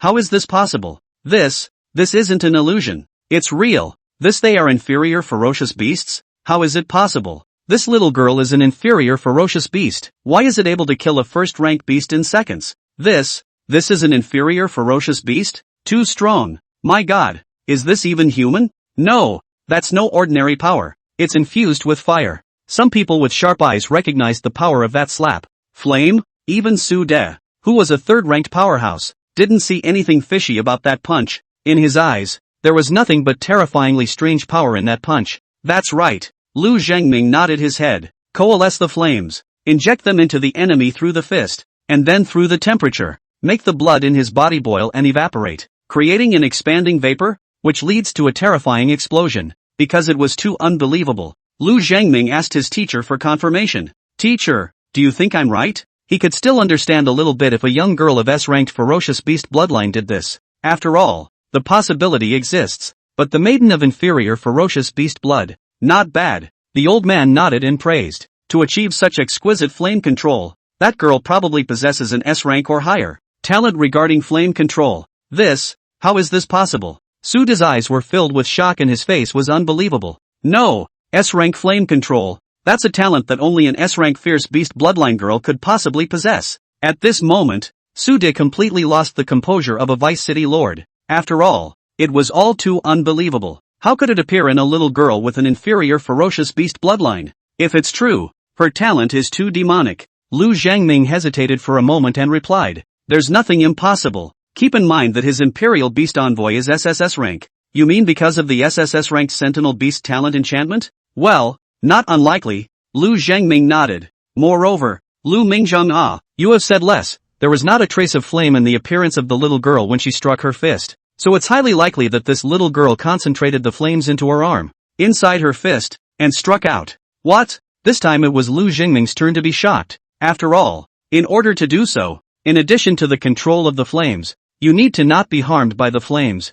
Thinking about this, Lu Zhengming didn't even dare to think about it. However, such a genius, he, Lu Zhengming, kept it. Lu Zhengming thought in his heart, so what if it's a bad beast? As long as he had the strength, he didn't care. AI. It's a pity. If he had contracted a fierce beast maiden of SS rank or above, his achievements would have been unpredictable. Su De exclaimed. With such a talent, there was a place for him in the future of absolute power. Even contacting that, the legendary Holy Realm, was possible. The old man on the side stroked his beard and thought, it's a bad beast. Hey, what a lucky girl to have an SSS-class Imperial Beast Envoy who is willing to give up his talent and contract you. If only my granddaughter had that kind of luck. The thought of his granddaughter, that bottomless pit of a stomach, gave him a headache. But who made her their granddaughter? It can only be spoiled. For this reason, absolutely no one else should know. That's the only granddaughter he has. Looking at the beast that he had blasted into slag, Yurumo looked at his fist. I hadn't thought that she would have such power and be so mighty. It was just a trick that came to her out of the blue. It was only that, by injecting the resulting flames into the other party and steaming and smoking, it was not expected to have such an effect. It's like fireworks. With a hand full of blood, Kisame stroked her cheek with a look of infatuation. So pretty. Blood blooms like fireworks. Yi Yen came and paused after seeing Rumo's mesmerized expression. Rumo, you're too good. And then giving a thumbs up to Rumo, Yi Yen was sincerely praising Rumo. In his first battle, he could do such a good job. And in addition to his own strength, there was also that unrivaled fighting talent. Or perhaps, the Kisame in front of him was simply an existence made for fighting. No. Rumo blushed slightly and replied in a low, petulant voice, but her tone was filled with a hint of joy. She was not useless. How about a name for such a powerful move? Yi Yen proposed to Rumo. It's not a reflection of middlebrow disease, in a world where names are generally given to this particular technique, so that it would be easier for the Imperial Beast Envoy to be in command. It also allows the young girl in charge of the battle to know more clearly what she has to do. Everything at your word, Rumo said shyly with a red face. It was completely unseen, the icy coldness of the battle. Then name it the other side. The blood burst into bloom like a flower on the other side. Strangely enough, he didn't feel the vice. Instead, it felt kinda lame. Strange, was he such a character before? Aha. Also during the time they were chatting, one after another, several Hercules gorillas had already come out. Yurumo excitedly rushed forward. Then, the result was the same. One punch at a time. Whoever it hit, blood would explode inside and become a puddle. There are exceptions, of course, but they are rare. The intelligence of these monsters was extraordinary, and knowing that they were unbeatable, they immediately fled. But where can you run on a small stage? Yurumo, whose combat talent and its excellence, also didn't need Yi Yan's command at all. One man, straight across the field, and on stage, the audience was numb. Crap, what kind of fight is this? It's almost one-sided. No, this isn't just any fight. It's a ferocious beast fighting a bunch of little sheep. No, this isn't even a battle between a man and a ferocious beast. This is the devil. The demon. What kind of talent does this Imperial Beast Envoy have? This is too strong. It's a pity. If one were to contract a high-level ferocious beast, then the future would be bright. This brat, he just doesn't cherish it. That's right, he's too terrifying. One person. He actually killed all 6 ferocious beasts in seconds. No, it's not a person. This is simply not something a person can do. Even someone with an S-class fierce beast bloodline is not guaranteed to be able to do this. Watching one ferocious beast after another being killed in seconds, Su Meng clenched her fists, and Su Lin's face was pale. Not a word could be said. He didn't expect Yi Yan's strength to be so powerful already. This was simply beyond his expectations, and what he hadn't expected even more was that he had incurred such a terrifying opponent. What kind of monster is this? How can we fight this? It was as if he saw, in his future, himself being blown away by a punch. What's with the panic? Didn't you say you had secret means? Su Meng skimmed her eyes. This unproductive rich second generation really is nothing but a little bit of money. But Su Lin was a little hesitant. If he goes too far, his family's business will definitely suffer. In the end, his family has money, not power. But what? Is that all you've got? Su Meng spoke lightly with a contemptuous face. If that's all you've got, then I'm going to have to think about making a pact with you. Don't! Su Lin panicked, but he had promised his father that he would definitely take down Su Meng, the woman with the S-class fierce beast bloodline. So much so, that his dad even gave him a sum of money. Most of all, he's almost spent it all. If he hasn't contracted Su Meng yet, he's about to lose his position in the family. Su Lin clenched his teeth, took out his cell phone, and dialed. Looking at Su Lin, who was, at this moment, on the phone, Su Meng sneered. It's just brainless crap that wags its tail at itself with the crook of a finger. As for the deed, she, of course, wouldn't sign a contract with this kind of waste. It should be at least S-ranked, and of course SS ranked would be better. When she thought of this, Su Meng would have thought of that loser, if it wasn't for the fact that he didn't contract her words, where she needed to worry about the object of the contract. At this point, the audience, some of the people whose names Yi Yen had memorized trembled. At this moment, they realized whether they had messed with someone they shouldn't have. One by one, they repented. Had they known it was so, they certainly would not have come to provoke the. After all, that was a terrifying figure that could easily kill a first-ranked ferocious beast in seconds. They've already thought of the scene where they get their heads blown off. In that situation, it's hard to save them even if the staff is fast. Also at this time, examining the field, under the high-speed seconds of Ruema, the level,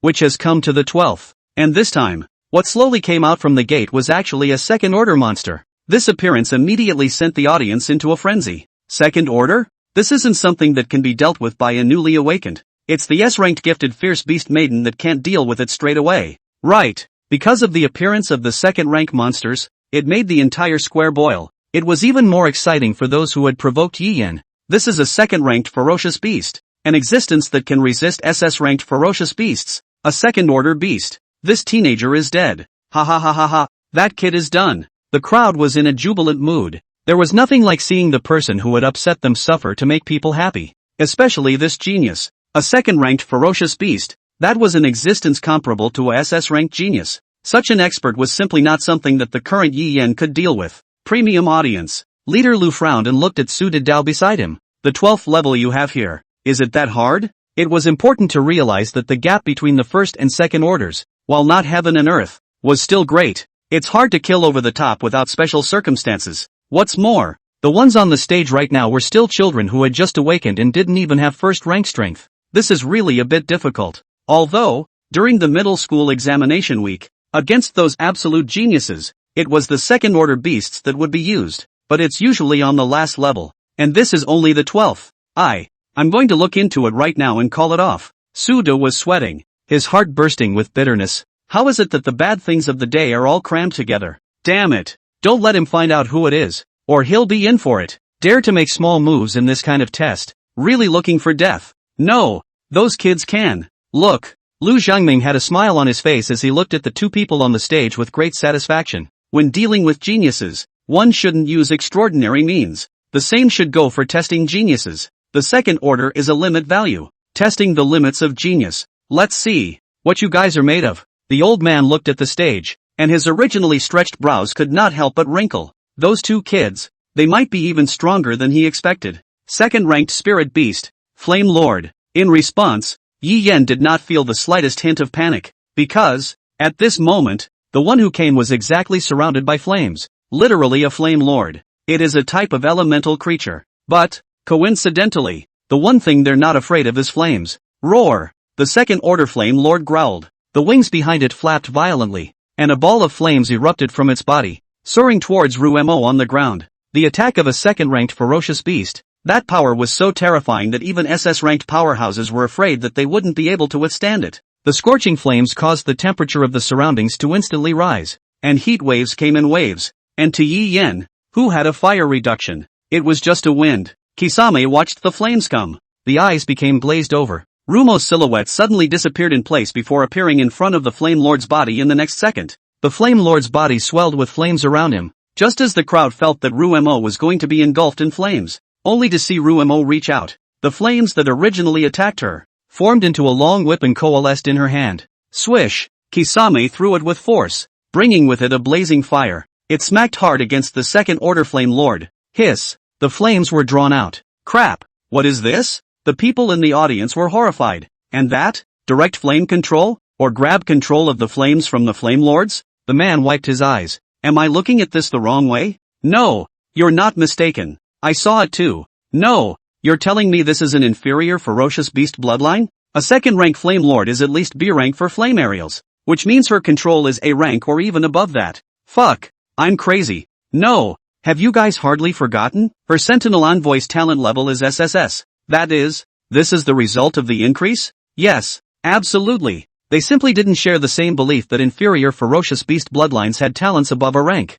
So envious. And I wonder, what is his talent? I think I remember it being called the source of all things. What's this? It's so fuzzy to locate. Who knows? It's not something that's usually known to anyone but myself. Hiss. Another whip fell, breaking the Flame Lord in pieces. Hiss. Hiss. Ruemo waved the whip in her hand, tearing apart the second-ranked Flame Lords over and over again. Second-ranked monsters were as weak as babies in front of her, with no resistance at all. So strong. The trainees in the audience stood up one after another, staring at Rumo's performance in the arena with wide, dumbfounded eyes. It's a fucking shitty ferocious beast? Something's not right. I just saw it clearly. It's using its natural skill. It's just my eyes. Oh my god. How is this possible? What kind of talent is this? So perverted. This is too perverted? The crowd was shocked. This Nima, which was a talent that a human could control, it was simply a monster. Not only them, even those big shots were stunned by this scene. Talent? What the hell is that? That's not right. There's no way this kind of talent is something I'm familiar with. Could it be that they created it themselves? Whatever. But this girl doll is horrible. Hissing, Kisame waved the whip in her hand. Whip after whip. She kept swinging the whip in her hand, easily tearing a monster apart with each strike and then blowing out the monster's insides. Watch her in action. This girl is so contrary. Lu Zhangming couldn't help but sigh. In all the time he had lived, he had never seen such a bizarre talent. Even Lu Zhangming was unable to confirm just how Ruemo had done it. Huffing, another windy sound rang out. Boo! The whip in Rumo's hand pierced through the monster's chest in one go. The monster's head was broken and its body flew backwards. Ruemo was holding a long whip like nobody's business, and all the monsters present, almost all of them, fell to the ground and were cut down by Ruemo. Hiss! The crowd sucked in a breath of cold air. A second-ranked Flame Lord was actually killed by Ruemo in just a few minutes. Kisame looked as young as ever. This is unbelievable. Amazing. This girl doll,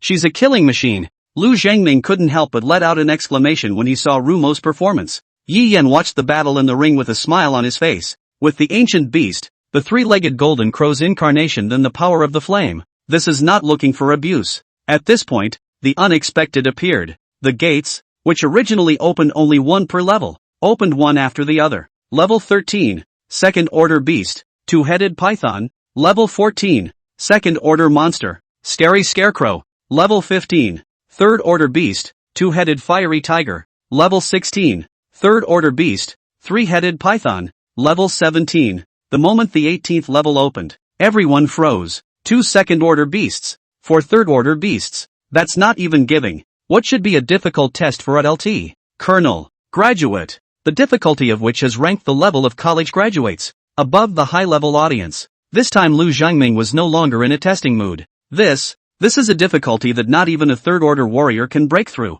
This is not nonsense. Quick, go and find out where the mistake was made. Su-da. For once, didn't need to be reminded and hurriedly dialed the phone. Ha ha ha, die, all of you. Su Meng laughed madly, then looked at Su Lin and laughed. You're doing just fine. It didn't occur to me that this rich kid had the guts to do something like this. Letting her do it, even if she was the daughter of the Vice City Lord, she wouldn't dare to do such a thing. After all, the hand of the Imperial Beast Association wasn't that easy to insert. The Imperial Beast Association, which was spread all over the world and in various countries, had long been a force that even the Alliance could not ignore. She had even heard her father say that the Imperial Beast Association had meant to get rid of the Alliance in recent years. It's scary. The behemoth that calls the shots with the Alliance can't be touched easily by any stretch of the imagination. Ah, yes. Su Lin sweats. But he didn't do this. Where does he get that kind of skill? The front is fine. This one is that big of a commotion. It's just that it can be done. And he won't do it. It's too obvious. It's clearly killing him. One check and he's done for. Who the hell is it? At this moment, Su Lin was sweating profusely, only hoping that the Imperial Beast Association would not investigate him. A hideous beastly face exuded monstrous fury. a pair of snake pupils, staring icily at Rumo. A purple arc of electricity jumped in its eyes. Looking at a group of beasts, Rumo unconsciously wanted to retreat, but seeing Yi Yen behind him, he instead previously stepped forward. She would definitely not let these monsters harm Yi Yen a single cold hair. Yoo-hoo! Yi Yen looked at the raging third-order beasts that walked out with a grave expression. Heartily, I'm missing the sandbags. That's to try it. Kisame, can you hold on for 3 minutes? I can do it, no matter how long it takes. Rumo's face was resolute and she agreed in one breath. I won't even let these beasts come one step closer to the word. Rumo didn't hesitate or ask why. Hearing Yi Yan's words, she subconsciously agreed and instinctively made her move. Golden flames emerged from Rumo's body, and the long, dark feathered skirt, covering his body, Rumo faced alone. Fizzle, purple electricity arced across its forehead, shining up and making its skin hard. A layer of purple scale armor covered the skin, allowing one to not feel the slightest bit of cold. This is purple Lin Dragon scale armor. The defense is extremely perverse. Even I have trouble breaking through it. Moreover, its thunder attribute talent is even stronger than that of a fire-type magical beast, and its thunder attribute, too, is extraordinary. It's probably a top-grade talent, worthy of being a third-order beast. It really shouldn't be underestimated. The crowd's eyes gathered on Rumo. Ho ho ho! The three-headed python opened its snake mouth and let out a low growl. On the 3 heads, 2 of them spat out hot flames and charged towards Rumo. One head opened its mouth and gulped out poisonous mist, while the other spat out ice picks and attacked Rumo.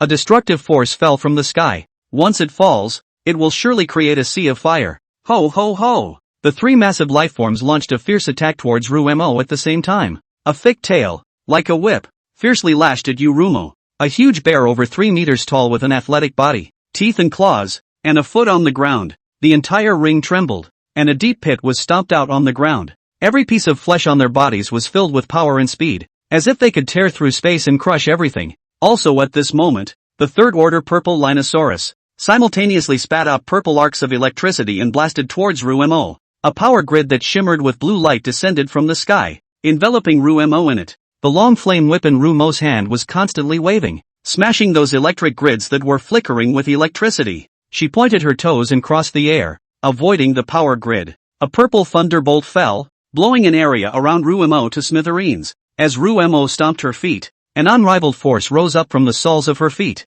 With one step, his body transformed into a residual shadow, weaving in and out of the power grid. By time for Yi Yen. At this time, Yi Yen was not idle either. He slowly closed his eyes, feeling everything around him. In the midst of the blackness, points of light kept surfacing. Those points of light, like stars under the night sky, surrounded him, swirled, and came closer. Points of starlight began to converge, gathering into a river of stars that coalesced between Yi Yan's fingers. Then he recalled the inscription mark from before. With that, he held out his hand. The countless points of light around him continued to gather towards his side. Faster and faster. Like a vortex. 7 beasts that lunged at Rumor. Like ink, it attracts the attention of 7 beasts at once. It was also at this time that Rumo seized the opportunity. Bang! She punched a monster. Put! The monster's skull crumbled and bright red blood, spilling all over the ring. The power of a single punch was so shocking that it could easily shatter the skull of a monster. Hiss! Hiss! Seeing this, the rest of the monsters went crazy and pounced on Rumo. A monster, pouncing from all directions. Roll! Rumble! Rumo's feet stomped heavily on the ground. His body leapt up, holding a long whip, constantly dancing, whip after whip, lashing out at these monsters. Put! Put! A pillar of blood sprayed out, scarlet blood, staining the white snow on the ring. Hiss! Hiss! Those monsters went berserk and attacked Kisame. Each one had hatred in their eyes. Roar! Roar! A roar of fury resounded through the sky. They launched their attacks with increasing speed and power. A terrifying force crashed down. Boom! The ground crumbled and the ring collapsed. Countless debris, drawing a long line in midair, fell towards Rumo. Rumo stepped out with a step. His figure was like a ghost, interspersed amongst the countless beasts. He held a long whip in his hand and lashed towards the eyes of those monstrous beasts. Snap! Snap! Snap! A shower of sparks erupted from the whip as it lashed against their eyes, but the strength was too small to hurt their eyes, just leaving a few bloody marks on their eyes. The people who watched the battle from the side were all wide-eyed with horror in their gazes. This young girl, what kind of strength is she? Is she really just an inferior ferocious beast bloodline? Or, how unbelievable her Imperial Beast Envoy's SSS talent really was. Surprisingly, he was able to wrestle with a group of third-order beasts, but that's as far as it goes. Just as soon as the old man's words fell, a group of beasts began to cooperate with each other in order to catch Rumo. Step by step, the space for Rumo's activities, gradually approaching. As he watched a monstrous beast pounce towards him, in Rumo's eyes, a touch of gravity surfaced. Seeing the young girl in trouble, the audience unknowingly turned their gazes towards Yi Yen, who had been keeping his eyes closed on the side. Seeing him actually stand like that put his partner in danger. Crap! In this situation, still not surrender. Oh, let the sister alone to fend off the front. He doesn't have to go up and fight. What's he panicking about? Damn! What a man!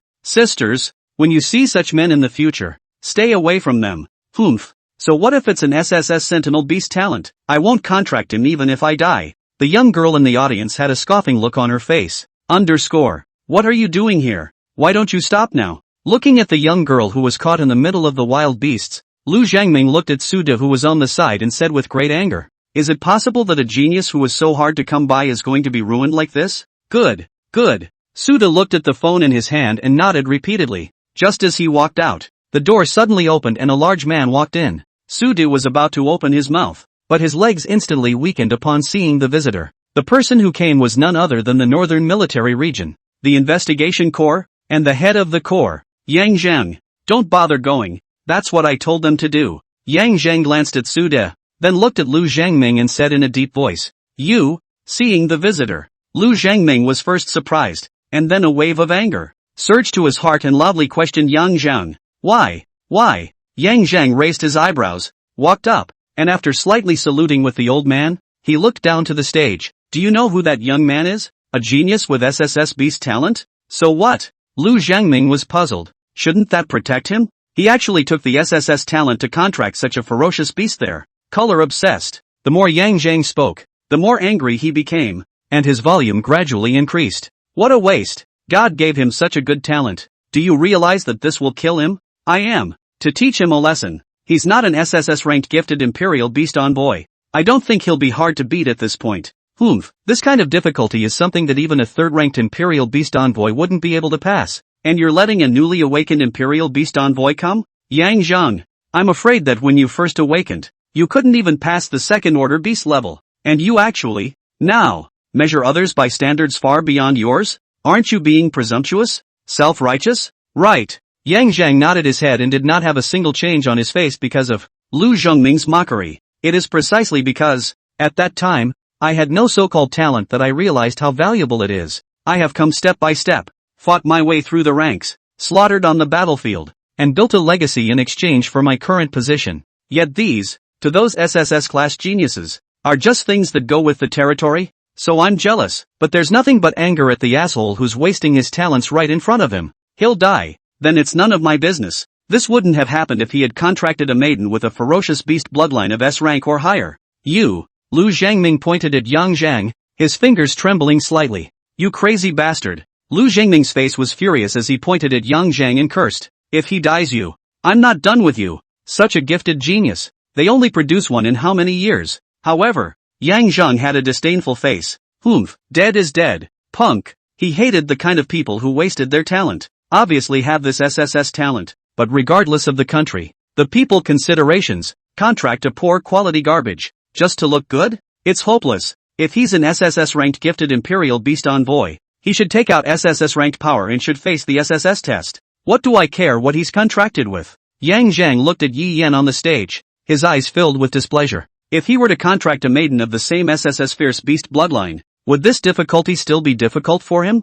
You are unbelievable. Where did they, Dasya, have so many SSS Fierce Beast bloodline maidens? Lu Zhangming, looking to the old man on the side, put all his hopes on his teacher. Teacher, say something. Only a teacher could make this crazy person with one brain listen. This difficulty is not for the faint of heart. The old man stretched out his hand and called a halt to Lu Zhangming's words, his eyes staring deathly at the teenager on the stage as he said, don't you see, that teenager hasn't given up yet? Don't worry, if anything happens, I'll step in. What? Lu Zhangming was shocked, but Yang Zhang didn't believe it. What other solution could there be to this situation than surrender? Earlier, he had said that he could defeat a third-ranked beast as long as it was contracted SSS rank, and it wasn't true. Just where in the country is the surplus of SSS ranked fierce beast girls in teenage contracts? SS rank at most, but SS rank was not sure it could win against a third rank beast, not to mention so many third orders? Everyone cast their eyes over. They saw that Yi Yan's hand seemed to be drawing something? Seeing the painting marks in the air, everyone looked puzzled. Could it be that he's sketching? Spirit marks? Lu Zhongming, moreover, nodded appreciatively. At such a young age, to actually be able to draw spirit marks already, it's really hard to be valuable.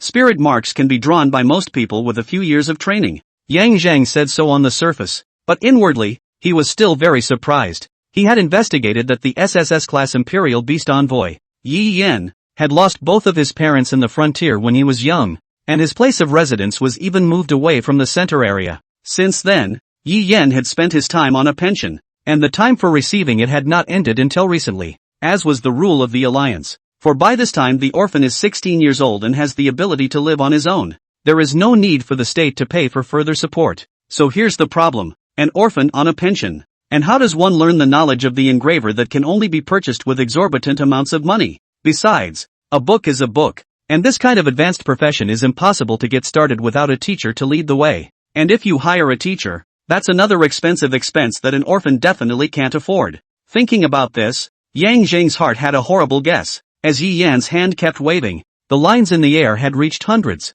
Its complexity shouldn't be something that an Imperial Beast Envoy, who hadn't even reached the first rank, could master. Seeing this, the old man frowned even more tightly. An inscription that complex shouldn't be a spirit mark. Spirit marks of that level were simply not constructed by the teenager in front of him. The originally blurred lines became clearer and clearer as Yi Yan's whatever outlined them. No, that's not a spirit mark. Yang Zhang was shocked. That's a stigma. Hearing Yang Zhang's words, Lu Zhengming was equally surprised. This can't be. Spirit marks can still be said to be learned. But how can the stigmata be learned? That's right. Stigmata can't be acquired through study in any case. That's something that only maidens with the bloodline of ferocious beasts and Imperial Beast ambassadors have access to after they've advanced and reached a certain level of strength. And according to the information, these two little guys have clearly not even advanced yet. So why were they able to obtain the stigmata? No.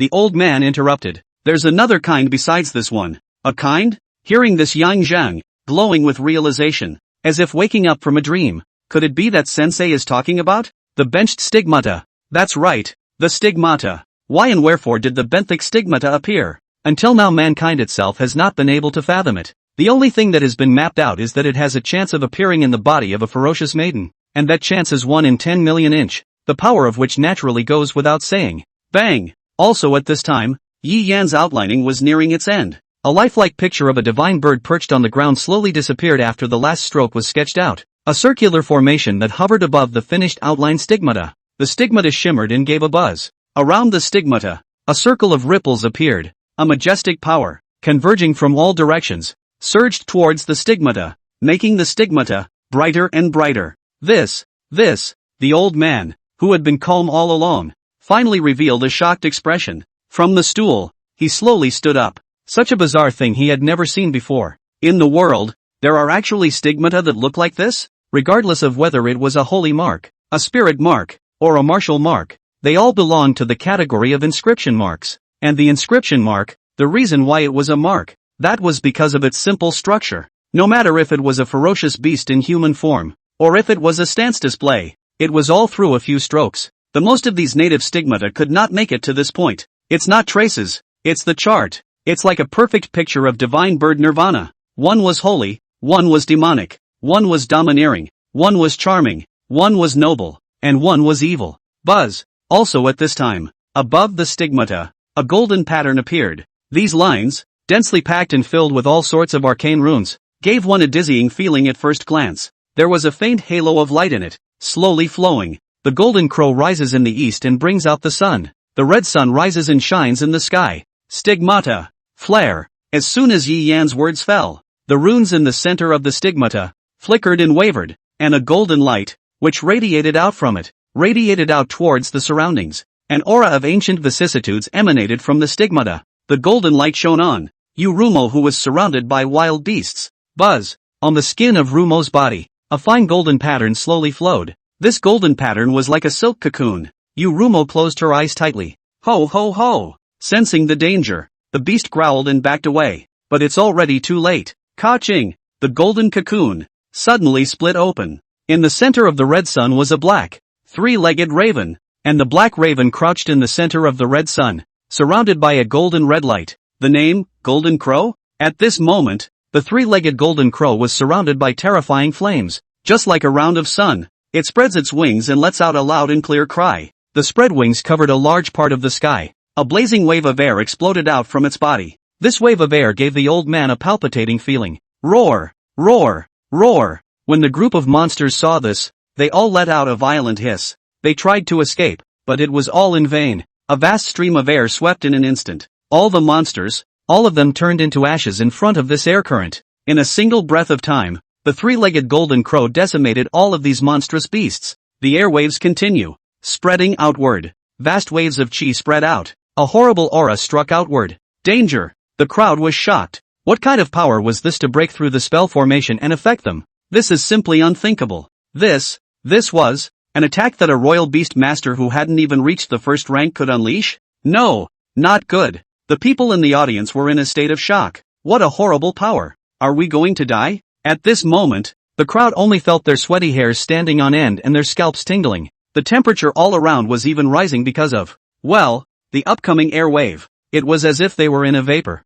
Just when they thought they were going to die, the surrounding spell formation was activated at this moment, instantly enveloping the entire field and protecting the crowd. Bang! The airwave carrying a terrifying power ruthlessly crashed on top of the spell formation. Fortunately, the spell formation that was arranged in the examination ground was not an extraordinary object. Under the impact of the volatile chi waves released by the three-legged golden crow, it still stood still. Ka-chow! Just as the crowd thought so, cracks appeared in the spell formation.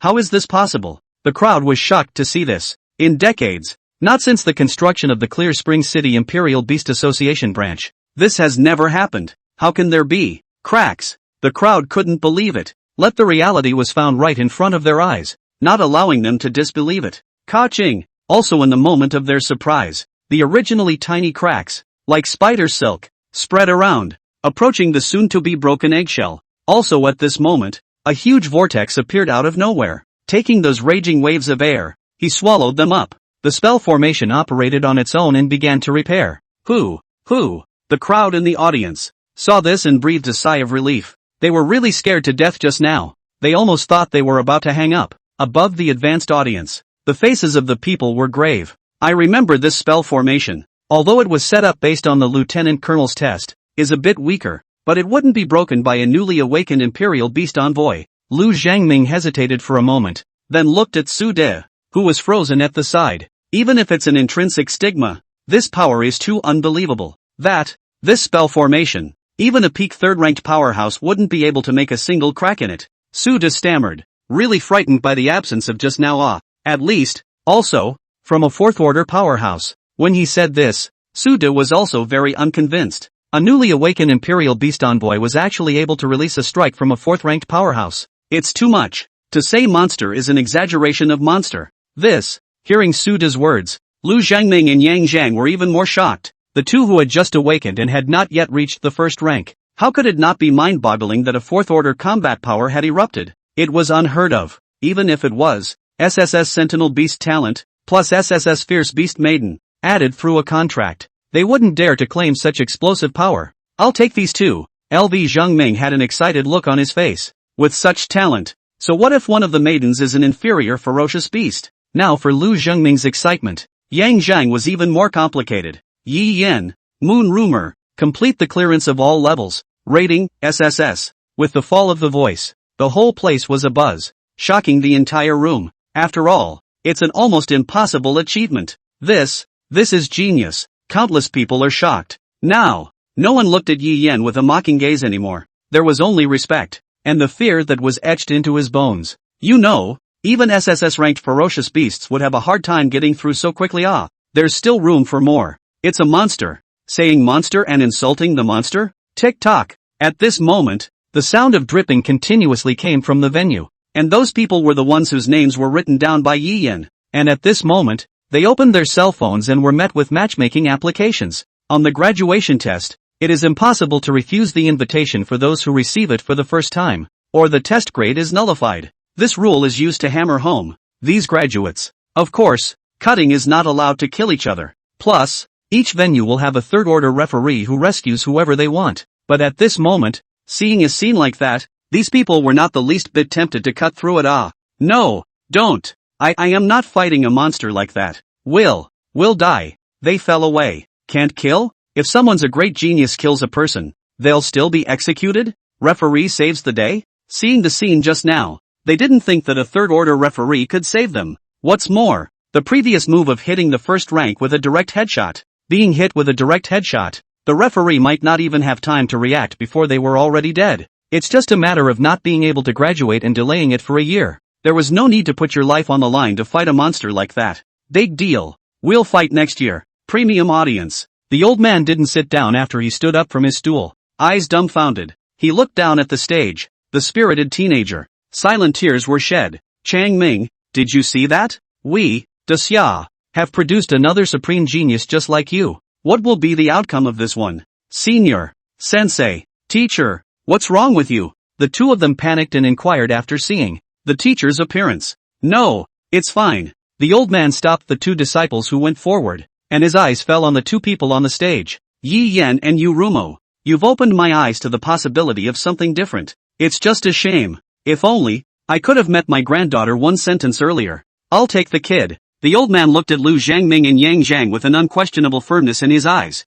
Teacher, do you know? Yang Zhang wanted to say something. The old man drank in a deep voice, interrupting Yang Zhang's words. What? Have your wings hardened and don't listen to your master anymore? I wouldn't dare. It's just that those old men. Humph. The old man stroked his long beard, and there was actually disdain in his face. Those old things. I'll visit them one by one. Lu Zhangming looked smug. Looking at the defeated Yang Zhang, his heart was secretly happy. This lunatic. This should be honest now. Boom boom boom. It was also at this time that a strange movement occurred, and the ground suddenly shook. Boom. Rolls of black smoke rose slowly from the sky above the city. What the hell is going on here? Other side. Standing on the stage, Yi Yan invited one by one. There was no direct exit from the examination grounds, which were, in fact, also the ring for cutting. Then, the phone show's invitation responses all very uniformly declined. This was also expected by Yi Yan. After watching this battle, they still had the courage to accept it,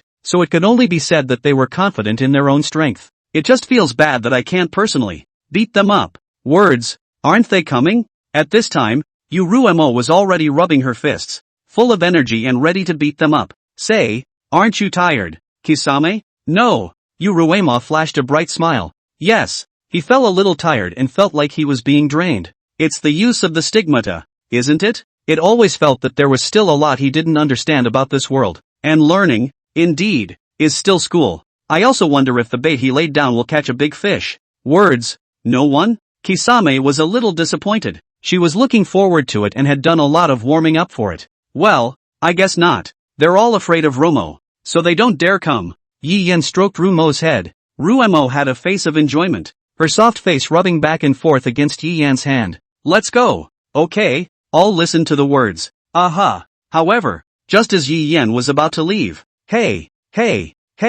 wait, a voice came, a female voice. Yi Yan raised his head and turned to look. All that could be seen was a young blonde girl, slowly coming through the open gate, standing not far from herself. The girl's appearance, very delicate, tall, with long blonde hair draped behind her back. Her features were comparable to Yurumo's, as if they were carved by the ghostly work of heaven and earth, so perfect that it was breathtaking, especially those fiery red eyes that looked like they were glowing. A youthful and cute look in simple sportswear, only it would have been better to ignore. The young girl holding, with one hand, the bloody head of a man. That person Yi Yan recognized was one of the people he had sent the invitation to. Only, by now, the boys had been beaten to a pulp. He wouldn't have been able to tell if it weren't for his talent. Aha, you're Yi Yan, the visitor. As soon as he came up, said his name. You are. Looking at the young girl who was walking, Yi Yan's face was puzzled, and his heart hesitated as to what exactly she was here for. Words, she's strong. Yurumo's face was serious as she went up to stop Yi Yan behind her, her open hand trembling slightly. Seeing this, Yi Yan frowned and without hesitation, he directly used his talent, origin of all things, Kanban. In the next moment, the ancient panel emerged. After taking a good look, Yi Yan's pupils quaked and he was shocked inwardly. _____. Alan Sun, 1912 to 1995. Chinese-American physicist, astronomer and mathematician. Fierce beast bloodline, Lingming stone monkey, in some kind of special temporary contract, 7 days. Status, severe deficit of origin, tentative, S-rank. Class, 3 steps and 4 levels. Talents, 72 changes, SSS grade. Star shift, SSS grade. Fire eyes, SS grade. Mega strength, S grade. Description? This, a spiritually bright stone monkey? Is it the monkey he's thinking of? How come it's a woman? No, this world with a ferocious beast bloodline could only be female, so it was normal for it to be female. It just seemed a little out of place to him as a traveler. Got the right one. Sun Empyrean scratched his ears, his face smiling. In the next moment, a long red stick emerged from her hand. Also at that moment, the ground suddenly shook. Yi Yan stabilized his stance, his eyes staring at Sun Kongling with a deadly stare, and used his afterglow to look at the sky. At this moment, a trail of black smoke rose in the mid-air. Is something wrong? But, in any case, what he needed to be concerned about right now was nothing else. Who the hell are you? What is it that you came to see me about? The person in front of him was coming from a bad place, so Yi Yan planned to stall for time first. Sun Empyrean waved his long stick and laughed. Kill your people. Brush. Also at this moment, a terrifying killing aura struck. With that, under Yi Yan's shocked gaze, Sun Empyrean also nonchalantly crushed and exploded the head of the man in his hand. In the next moment, the giant stick telescoped from Sun Kongling's hand and attacked Yi Yan. Luckily, Yi Yan kept his attention on Sun Empyrean and didn't move away. That's the only way to avoid it in a shocking way. Not bad. Sun Empyrean laughed. Who the hell are you? Yi Yan wanted to stall for time by asking. It would be nice to have access to intelligence. However, in the next second, his voice was instantly swallowed up by Yurumo's angry growl. What did you just say? The golden flame flooded with a bit of pitch black, turning into a scorching flame that leapt from Yurumo's body. The temperature around them instantly soared. Kisame? Yi Yan looked at the somewhat abnormal Yurumo and wanted to call out. After all, that was not an opponent they could deal with. There's no need to tire yourself out as long as you stall for time and the big shot from above arrives. However, at this moment, Yurumo, who was overwhelmed by anger, did not listen to Yi Yan's words. Brush, only in the effort of a solid eye. With the impact of the fiery outburst, Yurumo instantly arrived in front of Sun Empyrean. Who did you just say you were going to kill? Why? Some people always want to deprive her of her shelter. Why? She doesn't want it. She didn't want to go back to the bestiary. She didn't want to lose the shelter she'd worked so hard to get. Anger that washed over Kisame's sanity. The blow that covered the other shore fiercely smashed toward Sun Kongling. Looking at Ruemo who suddenly rushed in, Sun Kongling knew the ill effects of that punch and hurriedly dodged it. Even if it was her, she would still be injured if she took that bad move. Why are you angry? I'm here to save you. Sun Empyrean beamed, her face puzzled as she dodged and explained in a friendly manner. These self-righteous people don't even think of you as a human being, do they? We are beasts, not beasts. Yurumo's face was gloomy. Why? I don't care who you are. Anyone who tries to kill the word dies. Terrifying flames that shot up into the sky, turning into a pillar of fire that devoured everything. It impacted on top of the spell formation, which trembled slightly. Immediately afterward, a fire phoenix rushed out from the fire pillar and fell down. The flames of the fire phoenix receded and transformed into Sun Kongling. Really? What the hell have you brainwashed her with? What are you talking about? Yi Yan's mind was now confused as to who this girl was. Also, Yurumo's state was clearly not right. The most important thing about Yi Yan's body was the aura, which was frantically draining away. Yi Yan calculated that he understood that the power that Yurumo were using at this moment. I'm afraid that it was called from his body according to the contract. The reason there wasn't this feeling before was because Yurumo was using her own aura. And now, when the aura is depleted, it instinctively wants him to replenish it. The pillar of fire rushed to the sky, but Rumo was nowhere to be seen. So Yi Yan panicked and looked over, only to see that the pillar of fire subsided, and Ruemo was lying on the ground, struggling, with golden ropes on her body that came from nowhere to bind her securely. The scorching flames, which burned the ground into molten lava, could not help the golden rope. Could it be a mistake? Sun Empyrean put her finger between her lips entangled. But this is my mission. Mission? Yi Yan was puzzled. This person really was organized. But she was given the task of killing him? Just as Yi Yan was puzzled, above the sky, a silhouette appeared, followed by the sound of an angry grunt. Bold. Boom. Lu Zhongming, who had a unicorn horn on his head and was clad in thunder, fell from the sky and stormed at Sun Kongling, thundering 8 trigrams. Faced with a sudden onslaught of attacks, Sun Empyrean Spirit's pretty face changed slightly, and she let out a delicate cry. 72 changes. Golden rock. Afterwards, transforming into a golden-winged rock, she unfurled her golden yellow feathered wings and met Lu Zhangming in a fierce exchange. The two collided together. Thunder explodes. A lightning flash. A silhouette flew out backwards. Put. Bang. A mouthful of blood spurted out from Sun Kongling. On her body, a layer of charred black marks appeared, and her clothes were burned, revealing the white skin inside. Lu Zhangming, on the other hand, was intact without a single damage. Yo, it's really bad luck to meet a chief-level character. Sun Empyrean wiped the blood around her mouth, and the words that came out of her mouth couldn't hide the joy on her pretty face. Ha ha ha ha. Incoming. The long stick in Sun Kongling's hand was poised to explode with spiritual energy. The spiritual pressure that was released was simply not like something that a third-ranked ferocious beast could release, like a ferocious beast originating from the ancient times. Seeing that the young girl's momentum was so strong,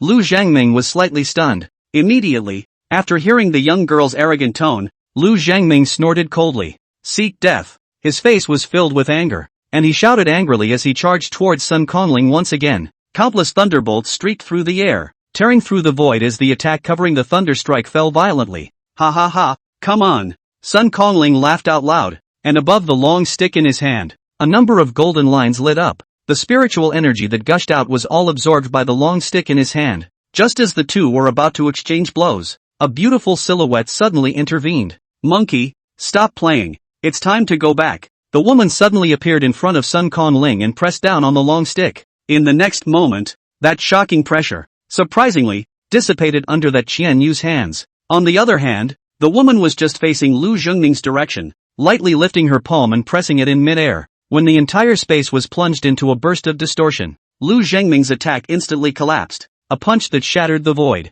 However, a crack appeared in that twisted void. Shocked in his heart, Lu Zhangming stopped his steps and looked at the silhouette that suddenly appeared with a grave expression. Seventh Order, the fallen beast. The young girl ignored Lu Zhangming and looked at Yi Yan. Then her eyes fell on Yu Rumo. And then, the young girl slowly raised her hand, and the space that Yu Rumo was in actually rippled. Seeing this, Yi Yan panicked, hurriedly stepping forward and blocking in front of Yu Rumo, but it was useless. Space seemed to be about to be broken at this moment, and Yi Yan vaguely knew the consequences of that. This guy, trying to capture Yu Rumo, the object of his contract, his partner, in front of himself. How dare they? These people, are looking for death. Yi Yan's heart exploded with rage, and an inexplicable power surged from his body. Also at this moment, an old voice rang out. Little girl, why are you, again, trying to break people up?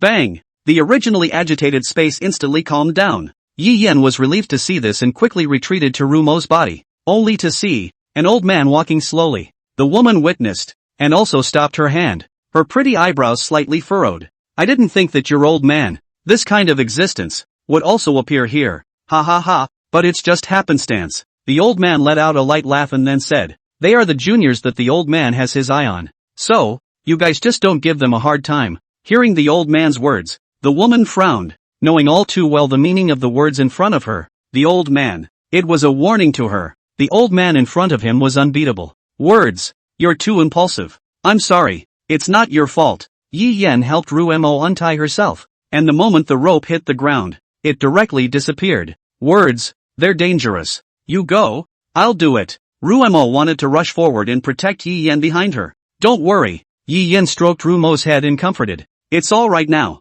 With that, he looked ahead, and suddenly the woman appeared with the middle-aged man and the old man who confronted him. Since they were willing to come forward, it meant they would help him. The performances they showed were not wasted. No, the fish is hooked. Yu Rumo subconsciously reached out, wanting to hold hands with Yi Yan, but eventually retracted. She's so useless. It was clear that he had made up his mind, that he had sworn to do it, but he couldn't do it. Suddenly, Yu Rumo felt a warmth in her hands and looked up to meet Yi Yan's smile. You've done great, and I've never regretted making a pact with you. Yes. Yu Rumo blushed slightly. Then like a dragonfly, she kissed Yi Yan's cheek. Thank you. Rumo's hand could not help but hold more, and Yi Yan. Seeing that, Rumo's mood returned to normal. Yi Yan breathed a sigh of relief and then looked ahead. The talent, the origin of all things, Kanban, was activated again. The next moment, the woman's panel surfaced. Underscore. Autumn is like the coldest day of the year. Feral beast bloodline, chaos? Status, origin deficit, tentative, S rank, no contract signed, some kind of talent enhancement, fierce infestation, 10%. Class, 7 steps and 3 levels. Talents, chaos, SSS. Void, SSS. Sensitivity, SS, spirit fullness, S. Description? Another ancient beast. And, this time, it was actually chaos. Autumn is like cold. Yi Yen made a silent note in his mind. Gone. But, I haven't played enough yet. Sun Empyrean beamed her little mouth and said in dissatisfaction. There are a lot of powerful people here. If that old man gets serious, we won't be able to escape. Here actually, there is still a super 7th order existence. See, they're just gonna run away after they're done messing around? Where in the world is that good? Want to escape? Lu Zhangming was furious. Is this place for you to leave whenever you want? Above the sky, supreme thunder was brewing. Lu Zhangming's body was also slowly changing as azure hairs grew out of his skin. Above the thin clothes, there was azure armor slowly coalescing. Yi Yen looked at the changes in Lu Zhangming's body at the moment and wondered. That's resonance. Through the contract, the power is borrowed from the contracted beast maiden, which in turn allows the Imperial Beast Envoy to have the power to destroy the sky and the earth as well. Well, it should be. Yurumo looked with envy. At the scene in front of her, her mouth murmured. So envious. Resonance, in addition to the realm to a certain degree, has one of the most important elements. That's intimacy. Resonance can only be used if both are achieved. It could be said that only the Imperial Beast Envoy who could use resonance was being able to stand alone, so as not to be, on the battlefield, the prime target for killing. Don't hold up your energy when your partner is out of the picture. Autumn Ruin, disdain in his mouth, stretched out his hand and pressed in the void. The thunder in the sky instantly extinguished. It's just borrowed power. I want to go. And there's not a lot of people left yet. Sun Empyrean heatedly laughed. With that, he pulled a blonde hair from and blew on it. In the next moment, the hair was like a living thing, turning into a circle that surrounded and encircled the two. Then, that brother called Yi Yen. I look forward to meeting you next time. Sun Empyrean looked towards Yi Yen and waved, smiling sweetly. Noticing that something was wrong, countless thunderbolts emerged from Lu Zhangming's body, and his entire body almost transformed into a Thunderman. Where to run? Lu lunged forward, but it was too late. The dry heavens are not yet settled, and the stars are turning. With that, Sun Empyrean silently chanted. In the next moment, there was a flash of golden light, and the two figures disappeared, leaving directly. Meet me. Yi Yen didn't want to meet with them again, and if he did, it would be when his strength could hold them. Damn it! Lu Zhangming pounced on this tactic. The talent was definitely above SS level. How could such a talent fall into an extremist organization? Lu Zhangming was puzzled. Boom boom. It was also at this time that the sound of blasting came from all around the 8 directions. Calls for help, one after the other. Across the city, there was dark, thick smoke that slowly drifted upward. Among them, in the uppermost air, there were even 2 dragons tearing at each other. Countless fireballs, ice picks, and remnants of the battle fell from above. Seeing this, Lu Zhangming frowned and cursed. This damn town royal envoy. He doesn't even look for a good place to fight. Teacher, I'll take care of it. Lu Zhangming bowed to the old man and said, Go on. The old man nodded his head and looked at Yi Yen and smiled. Hello, young man. Hello, old man. Yi Yen arched his hand and thanked him. Just now, thanks to the old gentleman for saving me. Rumo thanks you, old man, for coming to the rescue. You Ruema saw this. Ha ha ha. The old man laughed. No need to thank you. It's just a favor. I don't know. What is the old gentleman looking for the late generation to do? Ha ha ha ha ha. By the look in your kid's eyes, you should know better. Late bloomer. I don't know. Yi Yen raised his head and looked at the old man launching his talent at the same time, his pupils vibrating. Also at that moment, the old man's voice came. Peeking at people is a bad habit. Sorry, I'm not trying to chastise you, but warning, Yi Yen inquired, puzzled. That's right, what you just used should be a talent similar to appraisal, right? Aha, Yi Yen nodded honestly. For the old man in front of him, there was no point in telling this kind of lie. This kind of talent is instantly recognizable to us old men at the level of S rank or above. But, lad, remember, even with the SSS talent, it's impossible to observe, as well as increase. At the same time, the battle just now has shown that you do have the talent to increase the strength of the fierce beast maiden, plus the identification just now. That means you have 2 talents, one SSS and the other S rank or higher. The old man revealed one of Yi Yan's secrets with a single glance. I know that. This old man is telling himself, non-essential not to unauthorized use of talent, expose their own cards. In the end, His knowledge base is still too small, but that's something that just wouldn't hurt to be known. As long as the matter concerning the infinite contract in the contract of all things is not found out, everything is not a big problem. Boy, you, the old man said, looking towards Rumo. Ever regret it? Not ever. Yi Yan answered truthfully. Okay, I like you. The old man laughed out loud, stroking his beard with an appreciative look at Yi Yan. Are you willing to enroll in the North Xian School? Hearing the old man's words, Yi Yan hesitated. Bei Xian School was one of the 4 major colleges of the Great Xia, and the resources in it were countless. But, by agreeing to the old man's words, it also meant one thing: he was going to join among the factions that the old man was in. However, Yi Yan secretly laughed. He still had a choice? Seeing Yi Yan's hesitation, the old man took out a business card. If you wish, you can use this card to report to the North Xian School. It's one of the top 4 schools in the country. You won't be disappointed. Thank you, Elder. Yi Yan received the card in the old man's hand. It's blank on top and just looks like a flat white card. However, since it was given by this deeply hidden old man, it must not be that simple. Ha ha ha, you're welcome. I'm really liking you more and more. The old gentleman laughed out loud and then looked at Rumo. You're lucky, little girl. Between the old man's words, there was a hint of envy in his tone, causing Rumo to be bored out of her mind. Yes, I'm lucky. Rumo responded with a happy smile on her face. Who the hell are those people? Old man? As Yi Yan spoke, his gaze inadvertently looked up to the sky above, at the 2 dragons that were fighting. Whether it was the old gentleman, them, or their purpose, Yi Yan was baffled. It couldn't be. It was the Clear Spring City that attacked in order to kill him. Also, the old gentleman was obviously powerful, and why didn't he leave those 2 women behind? Ha ha ha. The old man smiled. Sometimes, lad, it's not good to know too much. Just know now that they are an extremist organization. When you graduate from high school, it's just that you won't want to know. Until then, you'll take this time to improve your strength. Seeing that the old gentleman was unwilling to speak, Yi Yan did not ask any further. In fact, he couldn't ask anything if the old gentleman didn't say anything. Extremist organizations. Okay, old man. Seeing that the old gentleman was about to leave, Yi Yan hurriedly called out. May I ask how to address the old gentleman? My name is Gu. Just call me Old Man Gu. That's what the old guys call me. Okay, Mr. Gu. Old Mr.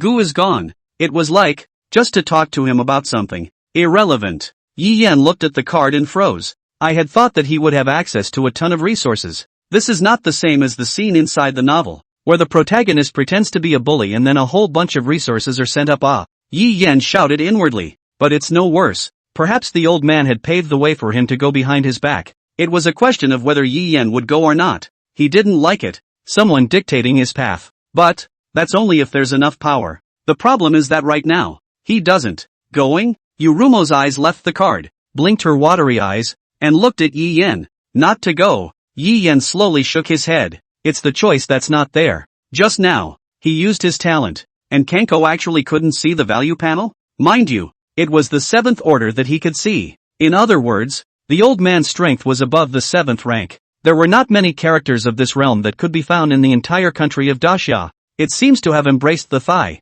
Just don't know if this thigh is good to hold is. No choice? Rumo was puzzled. Little Romo, you said that there are a few SSS class Imperial Beast talents in the country. Kisame raised her small hand, counted, and finally concluded. Less than a handful. Exactly. SSS Imperial Beast envoys. It's almost hard to hide. This was because the heaven and earth anomaly triggered by the SSS class at the time of their awakening was simply too great, covering almost the entire city. Unless, of course, someone knew ahead of time that they were awakening to the SSS rank and ran off to a remote location. And utilizing formations, they cover the sky and conceal the anomalies. That's how you don't get noticed. After all, a secret is no longer a secret when a few people know about it. However, the likelihood of this is rare. At the time of awakening, people are unaware of the gifts that awaken in themselves. It's obviously not cost-effective to do something so drastic for that tiny 1 in a billion chance. So here's the question. There are hundreds of cities and 4 major military districts in Daxia. Where do you think this SSS-ranked Imperial Beast Master should go? Rumo hesitated. After all, she wasn't sure about this kind of thing. That said, she hadn't heard much information about SSS-class Imperial Beast envoys. Most of the information about the SSS class was limited to how the awakening in a certain place or location had triggered a heaven and earth disturbance. Or maybe the message is being controlled? The description of the SSS talent is nowhere to be found, and even its talent name is slowly disappearing from the internet. That's right, the internet could no longer find out the word Yi Yan's talent name, the origin of all things. Now, probably someone else will grab it? Yu Ruema roughly guessed. After all, awakening the SSS rank meant an unlimited future. It was justifiable to be fought over by those forces. That's right, Yi Yan nodded. What if it will be robbed? Even if it all belongs to Daxia? In order to guard the Great Summer's borders from evils and calamities, the nation's basic combat power is concentrated in the 4 major military districts. It can be said that the 4 major military regions are the embodiment of the strength of the entire country. But they're contact, but not so close. After all, each go their own way. In order to guard the border, the 4 major military regions, respectively, guarding the southeast, northwest and north 4 directions. Naturally, there will not be anything in addition to military exchanges. It also leads to being in a bad thing, divisive. Lack of communication is the beginning of polarization, and therein lies all the conflict. Even if one's heart is in the same place, one's actions can be different. The major military regions are divided into several major corps, as well as the exploration corps, each with its own complex forces. Power is everything. The covenant is not without a way to break it. The word is the word. Thinking of something, Yurumo nodded her head with a lost expression and apologized to Yi Yan. I'm sorry, if it wasn't for her, Yen would have been snatched up by those in the military district. At this moment, the future looks bright. No need to apologize. If I hadn't finalized the contract with you, I would have said the political chips were on the table a long time ago. And then, to be a puppet in a power struggle. Maybe, that's the way it is for a powerless one like him. A slight wrong step. So what if he's SSS ranked? Geniuses, until they grow up, are only slightly stronger than ordinary people. I should thank you. Yi Yan smiled gently and sent out a sincere thank you. Although, this Yi Yan knew that it wouldn't make their interest in himself disappear, but at least it was reduced a lot. Plus, now he finally has someone behind him too. Although, don't know, can't see, but in the back, the old guys might have crossed paths. For this reason, he was only more unable to expose the matter of his contracted talent. If those people found out that they had another talent, contract of everything, I'm afraid it would blow up. Then when the time comes, it won't just be the country of Daxia that's interested in him. Yi Yan wouldn't be so foolish and sweet that, by exposing such a talent, the country would go all out to allow himself to enter into a contract to infinitely strengthen himself. What Daxia needs are demons. Instead, it's a ticking time bomb that can't be mastered. They're not going to let him grow indefinitely. So when the choice of exposure is made, the ceiling is already decided. An upper limit is set. Of course, you can't blame them. It would have been the same if it had been him. Besides, if Yi Yan contracted all the young girls in the country, those teenagers, I'm afraid that they would all hate him and want to kill him. There are so many ills exposed. There were so many influences on everything. So much he didn't know. Therefore, even with such a talent, he had to be careful. At least, not until a certain level of strength is reached. It can't be easily exposed. By going to that school, we're stating that we're in the same faction as that old man? Yurumo's words interrupted Yi Yan's thoughts as she raised her head and looked at Yi Yan with her watery eyes. That's right. Yi Yan nodded. So before we go, I'm going to talk to you. After all, you're my partner. All listened to the words. Ruemo shyly bowed her head and leaned against Yi Yan. Yi Yan felt pressed by a mass of softness. His body trembled. His face slightly red. His sight couldn't help but skimming over that huge white thing. Sometimes what humans call a ferocious beast is not that ferocious. It's too aggressive. Ahem. It's not good for you to be so unassertive. To Yi Yan's words, Ruemo just hemmed and hawed. I don't need opinions. I just need words. Alright. Seeing this, Yi Yan favored a smile. Then we'll go to that so-called school. He's never regretted it. The compact moon is like ink. If then, there was no deed, then his side might be quite empty. He couldn't imagine. He was sure. A scene like that. It's hard to get a ride with someone. It's a shame if you don't catch them. Hey, yeah. Then, where are we going now? Ruemo asked towards Yi Yan. Going home? No. Yi Yan raised his head and looked at the wolf smoke rolling up in the distance, as well as the twin dragons fighting above the sky. Endless flaming meteors, falling all over the city. Then some were shattered by the Imperial Beast envoys, and others landed inside the house and caused a fire. Let's stay here for now. It's pretty dangerous out there. Points of starlight twisted in Yi Yan's eyes, and the talent was unleashed at this moment. However, the ancient panel did not surface. Too far? It turns out that there is a distance limit. Also, if not, with the addition of binoculars, then wouldn't the intelligence be easy to hold? In the world, there is no such thing as perfection. Yi Yan sat on the ground while Rumo leaned on his shoulder. She gently closed her beautiful eyes. All things to the word. Hoo hoo hoo. A gust of wind blew by, fluttering their clothes. Rumo's face was filled with a happy smile as she leaned on Yi Yan's shoulder, enjoying this quiet and peaceful feeling.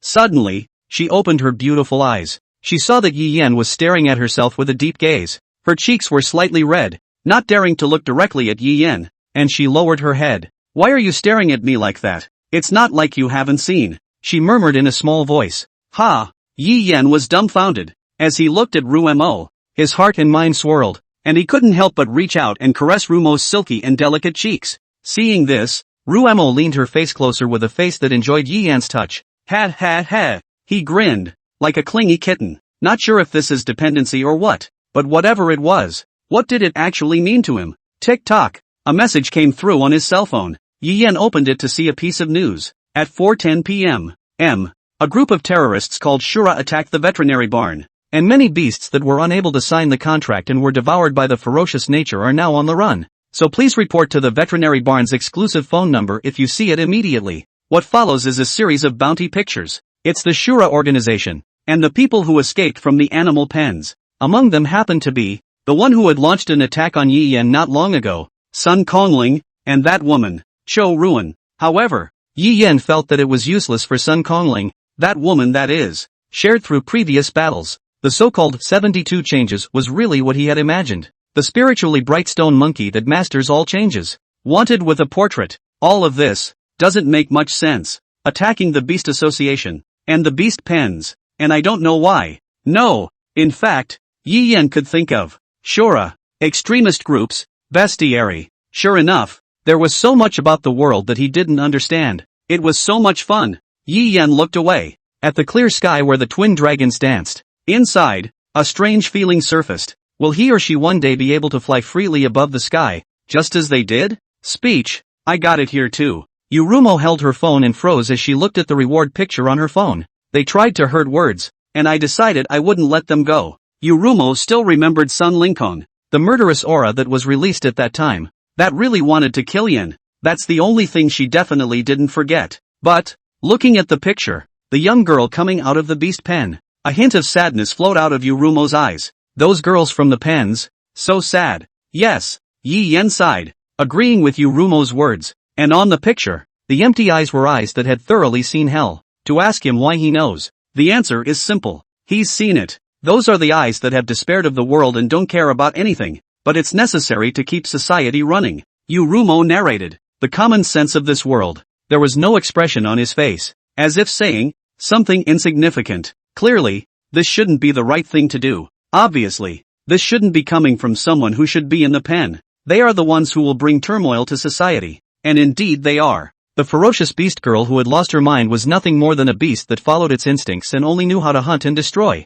They can destabilize the fabric of a stable society and are the destroyers of a well-kept peace. It has been the greatest gift to let them live in the bestiary. Words such as these appear frequently in picture books, over textbooks. But yeah, is this twisting of the world's common sense really right? He had the power to deed them all down. But then what? What do the people up there, or even the League, think of him? Now without the slightest bit of power, he couldn't resist their decision. He didn't want to be a puppet. He wanted to decide his own path on his own. Therefore, he absolutely cannot be exposed. But they're really poor. Yurumo hugged her knees and whispered sadly, if it weren't for words, I'd be one of them. So, I'm really happy for them to escape.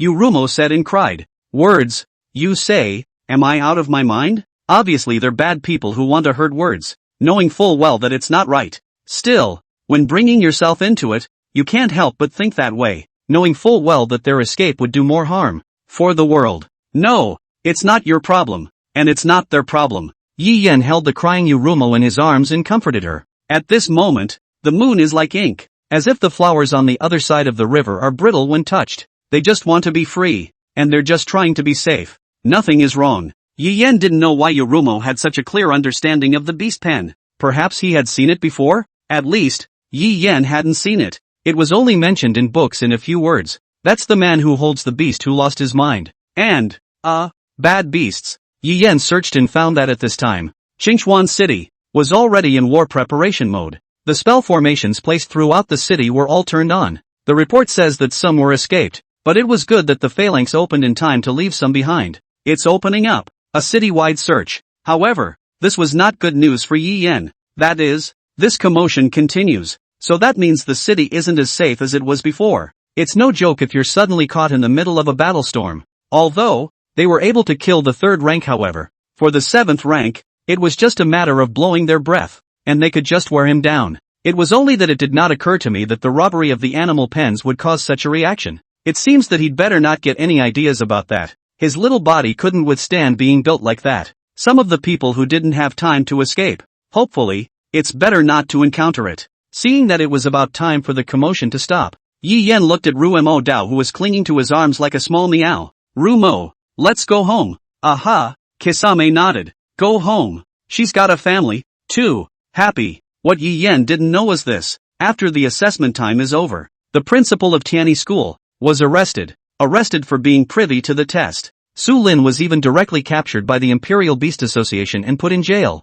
His dad spent a lot of money to get Su Lin out of jail. However, because of this incident, Su Lin was in the family and was completely marginalized. Knowing that at the end of the day, only Su Meng had nothing to do with it because she hadn't committed a direct crime. After dissolving the temporary contract with Su Lin, he clapped his hands and turned to walk away. No, Dream, you can't just leave. Su Lin begged as he saw Su Meng leaving. It was obvious how he had done so much for her, reduced to what he was now. If even Su Meng left, then wouldn't he be ruined? A lifetime? Ruined? No, he can't. Su Lin pounced over and tightly grabbed the corner of Su Meng's skirt. Let go. Su Meng's tone was icy cold, and without a hint of hesitation in her movements, she directly shook off Su Lin. Disgust written all over her face. Does someone like you deserve to be with me? Don't even look in the mirror and see what you're made of. You. Only at this moment, Su Lin reacted, glowing with realization. You've been using me? Ha! Su Meng sneered.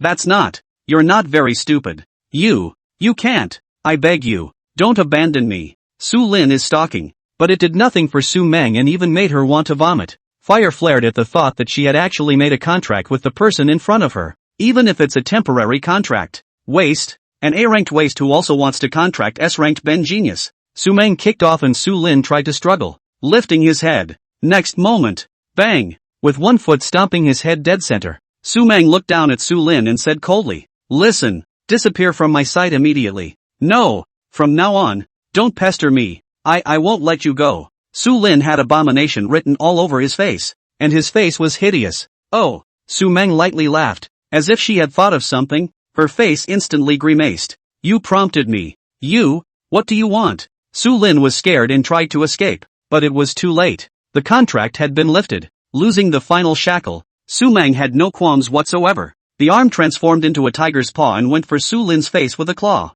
Ouch! A miserable howl resounded. A piece of skin and flesh flew out directly from Su Lin's face, dripping with blood. Seemingly unsatisfied, Su Meng stepped forward and grabbed, tearing Su Lin's neck. No! Don't! An intense fear swept through Su Lin's entire body. Su Lin hissed loudly as he felt death closing in on him, but it's too late for all that. Blood stained Su Lin's face red, and under the moonlight, it looked unusually hideous. Seeing this, Su Meng smiled and left. Talent, tenacity, and hanging on to Su Lin's last breath. Looking at Su Meng's back as she left, Su Lin, who had collapsed on the ground and still had a breath left, looked at Su Meng's back as she left. Secretly, he swore that if he lived, he would never, ever let him go. Yo, there's a half-dead man here. Suddenly, a male voice came from Su Lin's ear. It's so nice to be able to experiment with a newly developed potion. Hey, hey, hey, hey, hey, hey, hey, hey, hey, hey, hey, hey,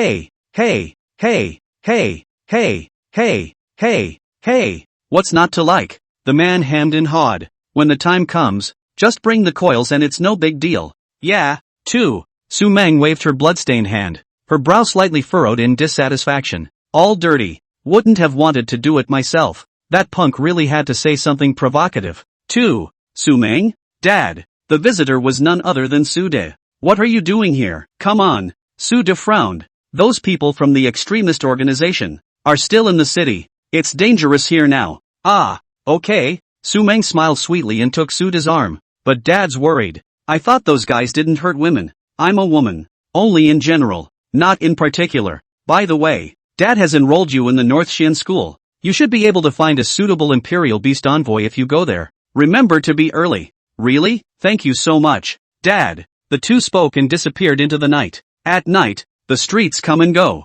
but there were a lot fewer of them. Stores everywhere put up notices to stop business, and many other vendors closed their doors. At the corner of the street, several men lay in the street, with a dagger in their chests. They're broken. Blood flowed and stained the entire ground. Was it someone who took advantage of the panic and robbed the place? Yi Yan walked over inside. It's really dangerous. With the inability to use empathy, it really wasn't a good idea to come out alone. Yi Yan suddenly had some regrets. However, unlike the other Imperial Beast envoys, he still had the power to fight. Even for a first-rank Fierce Beast Maiden, Yi Yan would not lose. This was the confidence that the talent feedback brought him. As for the rest, it can't be that coincidental. He came out to buy something and met someone from the second rank up who wanted to kill him? Don't move. Suddenly, Yi Yan felt that there was a strong pull on his left arm. Brush. A sound. Yi Yan was then dragged inside the alley. It can't really be that coincidental. Are you robbing me of money or sex? I'm trying to say yes, but I don't have any money. Shut up. Speak again and I'll kill you. The young girl threatened menacingly. Yi Yan was stunned. This girl? How was she so similar to the Yurumo he knew? However, compared to Yurumo's pitch-black hair color, the young girl in front of her had short silver-white hair that was particularly eye-catching. The eyes on the stunningly beautiful face were as bright as stars. The young girl, with one hand pressing down on his hands, forced Yi Yan against the wall. Her body pressed against it, the tip of her nose against Yi Yan. A pair of eyes, looking straight at Yi Yan. Okay, I won't tell. Yi Yan spoke, and between one breath and one inhalation, the fragrance of the orchid flowers on the young girl's body drilled into the inside of her nose. It made Yi Yan's heart itch a little, while the young girl seemed to have an indifferent face, without a single change of emotion under her icy face. Have you concluded a contract yet? The young girl inquired to Yi Yan. Although it was with the mindset of trying, there was really nothing the young girl could do at this point. The ferocity was eating away at her mind bit by bit. No. After thinking for a moment, Yi Yan chose to answer honestly. After all, at this moment, Yi Yan saw a very scary thing through the panel.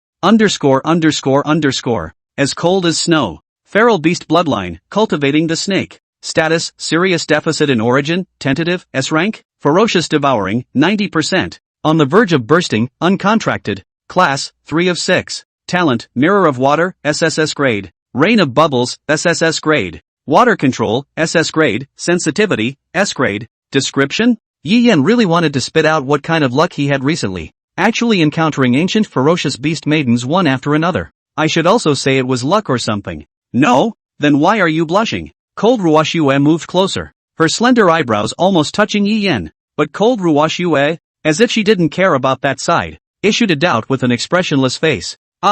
This. What was he supposed to say? This little ninny wasn't some kind of natural nerd. You're getting too close. Oh, Cold Ruoxue nodded, backed up just to regret, and then suddenly went up instead to stick very close. You're not going to run away first, are you? This quick approach brought with it a gust of wind score. A fragrant wind, with a faint body temperature, blew towards Yi Yan, causing Yi Yan's heartbeat to accelerate and his cheeks to slightly French redden. He hurriedly skimmed his head, not daring to look at the sight before him. However, the touch coming from his body could not be faked. The young girl's dimpled figure was something he could feel even with her clothes on. The young girl's face, the more she punched, the closer she got. Yi Yan could even smell the scent of her body. Why, so to speak? Where would I be able to escape at your hands? A little card fan. Yi Yan was anxious. He was still a child. Where could he stand this kind of temptation? And Cold Ruoxue nodded as if nothing was wrong, as if she didn't care. Oh, also, so, what the hell do you want?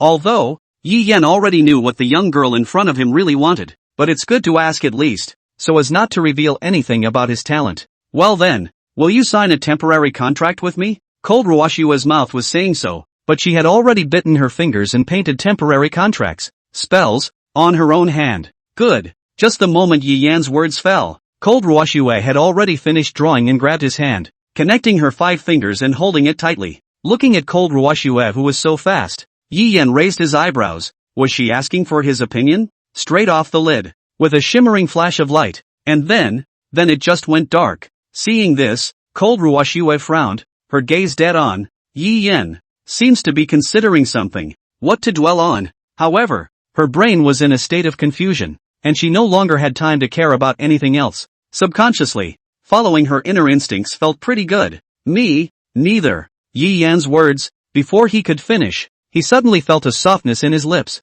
She actually got kissed? Well, feeling the softness and sweetness in his mouth, Yi Yan couldn't help but fall deeply into it. For a moment, the lips pulled apart between them. Cold Ruoshue felt the chaos in her brain and realized that she was still unable to conclude a temporary contract. She frowned and looked at Yi Yan. You lied to me? No.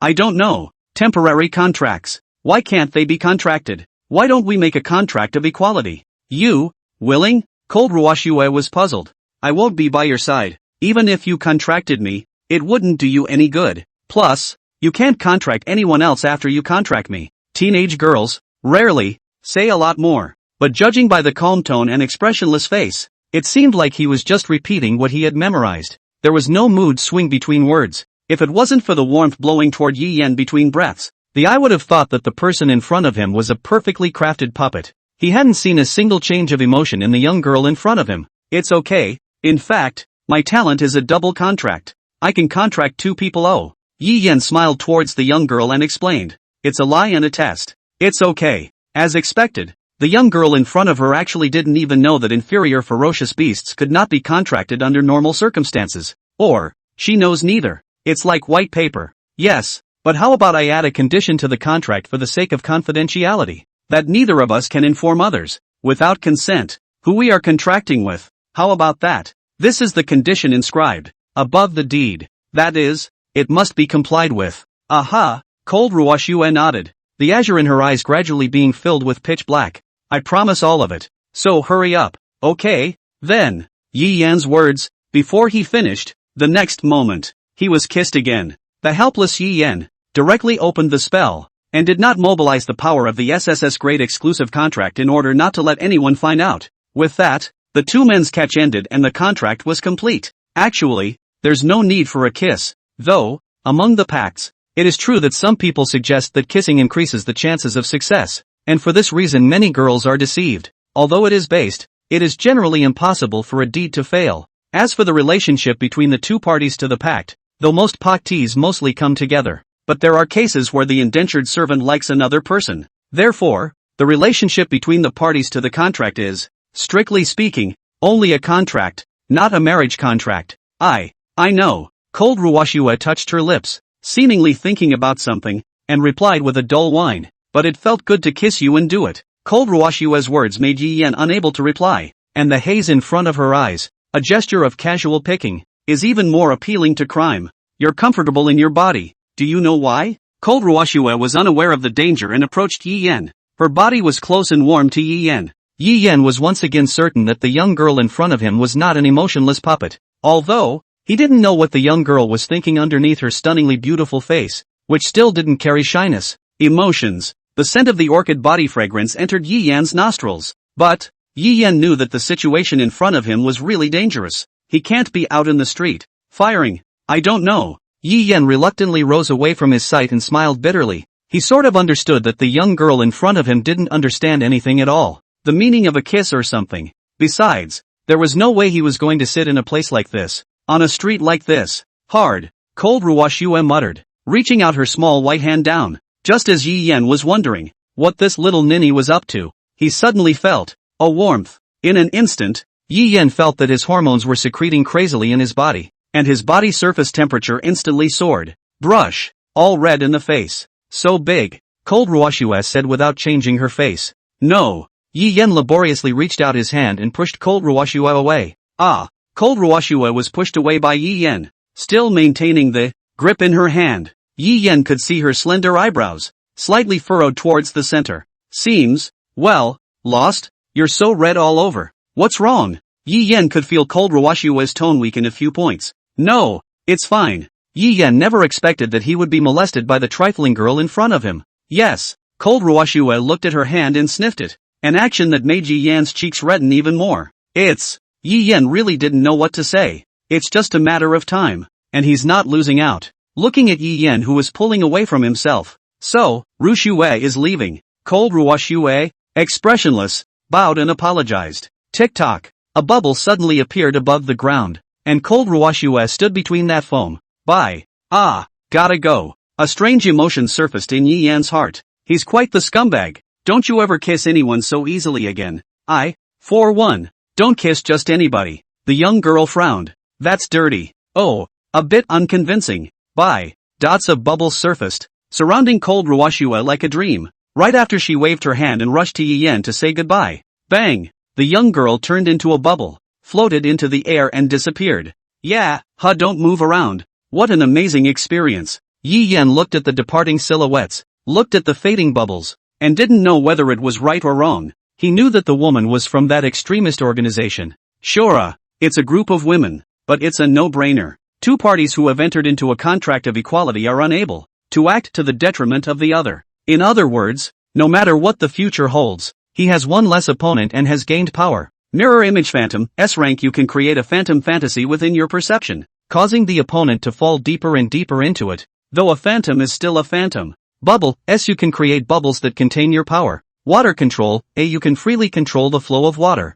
Agility, B. Your reaction speed and flexibility have been improved. Seeing the feedback, Yi Yan smiled. What an unanticipated gain. As for leaks, she can't even get a name. So what's to be afraid of? Come what may. Besides, there's a contract in place, so she's not going to say anything. In fact, the main thing is that Yi Yan is afraid that she will suddenly go crazy and kill herself off. You know, he's the only one in the neighborhood, and if he goes crazy, he'll be the first to take the brunt of it. At this point, a contract is the best option, and once contracted the other party cannot harm themselves. You can also gain talent. So why not? Hey, Yi Yan sighed, picked up the bag from the ground and walked in the direction of home. Walking to the door, the light was still on. Yi Yan opened the door. Words, back. He was greeted by Yu Ruema, who was wearing a kitchen towel. Well, back. Look what I got. Yi Yan carried a plastic bag of meat and laughed. Today, eat meat. Ruemo was happy to go up, and just as she got closer, her nose twitched and she caught the scent of another woman. Are you with another woman? Ah, ha, met a girl I know. Had a little chat. Yi Yan was a bit vain. Yeah, well, word. It's actually okay if you want another woman. Ruemo pinched the corner of her skirt, looking pitiful, and bowed her head. Just, don't abandon me. Silly girl. Yi Yan picked up Ruemo. How could I abandon you? Don't think too much. You have an early start tomorrow. Aha. Come.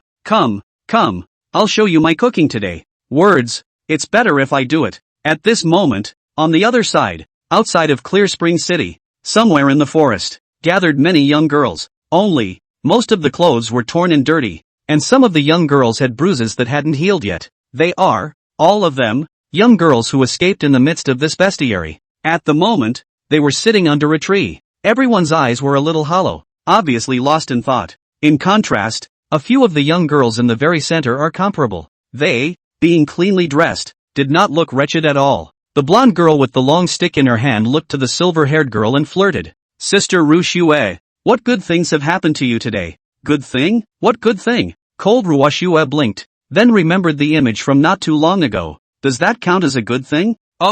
Sun Empyrean's eyes glowed. She didn't think that there was actually something really going on. Sister Ruoshue, did you encounter something? Tell me about it. Can't say. Cold Ruoshue hesitated for a moment, and said with the corners of her mouth slightly upturned.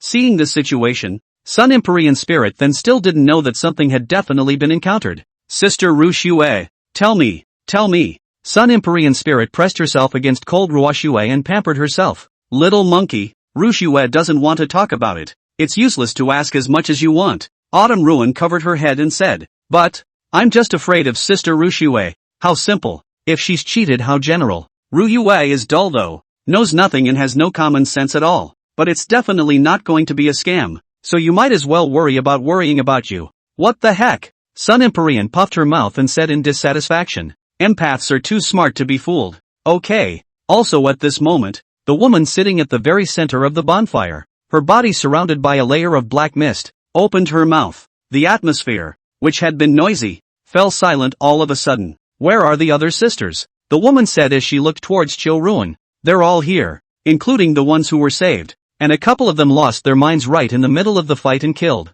The more Chiu Ruin said, the more gloomy his voice became. The rest is here. Well, The black mist woman nodded. By the way, how's that one going? What? The matter of Kitsugen's school. Let the monkey go over there. With her skill of change, those old men can't even see it. Alright, Sun Empyrean promised in one mouthful. This time, I'm going to be the man. And Chill will be my contracted pet. Monkey, are you looking for death? Autumn Ruhan glared at Sun Empyrean and immediately scared behind Ru Shui. What the hell? I was just kidding. Then how about letting Sister Ru Shui come with me? Isn't Sister Ru Shui's bright realm stops the water also able to illusionize its people? No, Autumn Ruhan objected. Ru Shui is going to go with me to fulfill the other people's quests. On top of that, Ru Yue doesn't fit in either. This monkey, how can he think of robbing her Ru Shui every day? It's so hateful. Should we find a day and bury it? That's right. Yuki really isn't the right person for this kind of thing. The black mist woman glanced at Chiu Ruan and nodded somewhat helplessly,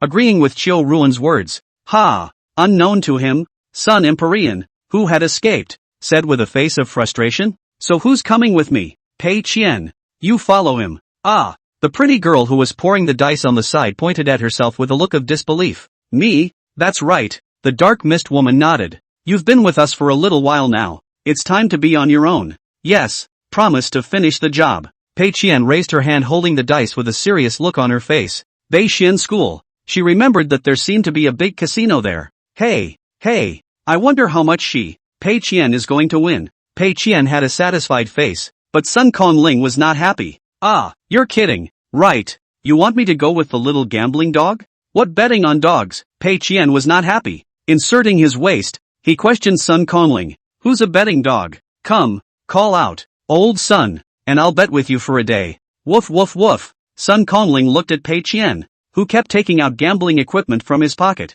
with a speechless expression. Right, Sister Candle. When I went to find Sister Jinwu, I found that she had already contracted with someone else. Oh, the contract. That is, the SSS Imperial Beast Envoy. Now there are actually SSS contract me and so on. It's really strange. Yeah, I was wondering if that man was a bad guy and then tried to kill him, not realizing that Sister Golden Crow was angry. Yeah well, the Black Mist girl thought for a moment and then said, that's it for now. At this time, the other side. As soon as old Mr. Gu returned home, a dark shadow suddenly attacked him. Gu Lao did not dodge, but allowed the young girl to crash into his arms. Grandpa. The young girl had a small ponytail, her azure hair fluttering in the wind as she jumped into Gu Lao's arms. The little head spun. Grandpa, you're finally back. Autumn Water really missed you. Well. Gu Lao hugged the only seedling of the Gu family and laughed happily. Grandpa also misses Chiu Shui, so after finishing his business,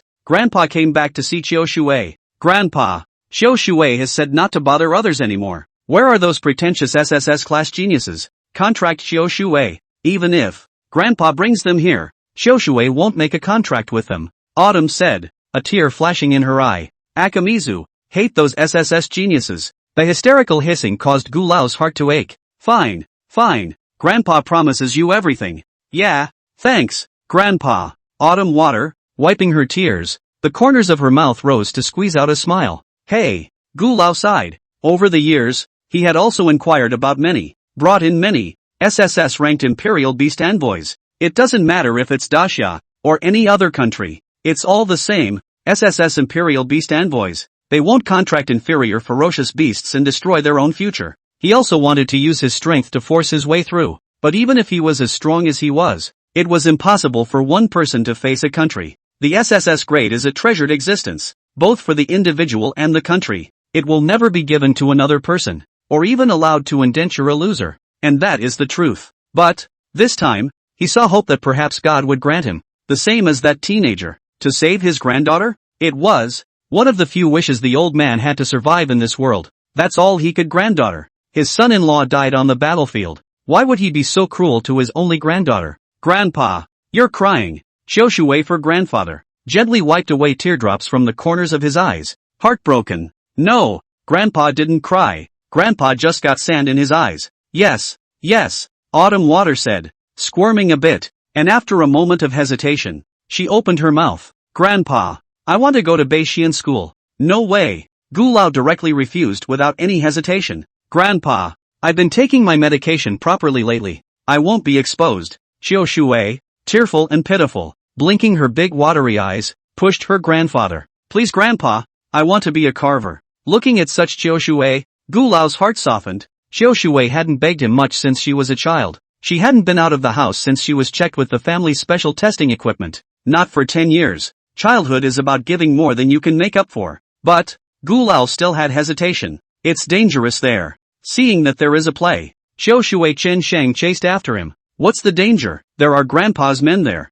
Besides, I just need to take my meds properly. Well. The old man doted on his granddaughter. There's no way to spoil your own granddaughter anyhow. I'll have Mo Yang follow you. Fine, as long as I get to go to school. Campus life. The campus life she was most looking forward to. Looking at such Qiu Shui, Gu Lao's heart tightened and he couldn't help but feel indebted. Him, if he doesn't use the secret method in advance. Wasn't Akamizu able to live a carefree childhood? Morning. The sunlight pours down. Yi Yan slowly opened his eyes as a bright patch of sunlight shone in, stinging his eyes and causing him to close them. Yi Yan slowly sat up and patted the covers around him, realizing that Ruemo had woken up a long time ago, and was currently lying on the side of the bed, with wide eyes, looking at himself. Dinner's ready. Kisame's mouth broke into a smile and smirked.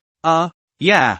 Yi Yan smiled back, then got out of bed and walked into the bathroom. Washing up. Ruemo took a towel and wiped the water droplets on Yi Yan's body. Her eyes were full of love as she said, "Today, are we going to leave?" "Yeah." Yi Yan touched his head. "Slept too late last night." As he spoke, Yi Yan's stomach suddenly grumbled. Ruemo blushed slightly and lowered her head. "Hungry? I made breakfast." With that, he turned toward the kitchen. Ruemo's back made Yi Yan's heart warm. After breakfast, the two of them walked out of the house and headed in the direction of the south of the city. The Beixian school they were going to was located in Manhwa City. It is also one of the key cities in the north and has this long history. And this Beixian Academy is the largest, most authoritative, one of the 4 major academies in Great Xia. Cadets, no matter where they are, must follow the rules and must not disobey the school rules. Failure to do so will result in severe penalties. One of the rules of Beixian Academy was that all students, as long as they stayed at the school for enough 4 years,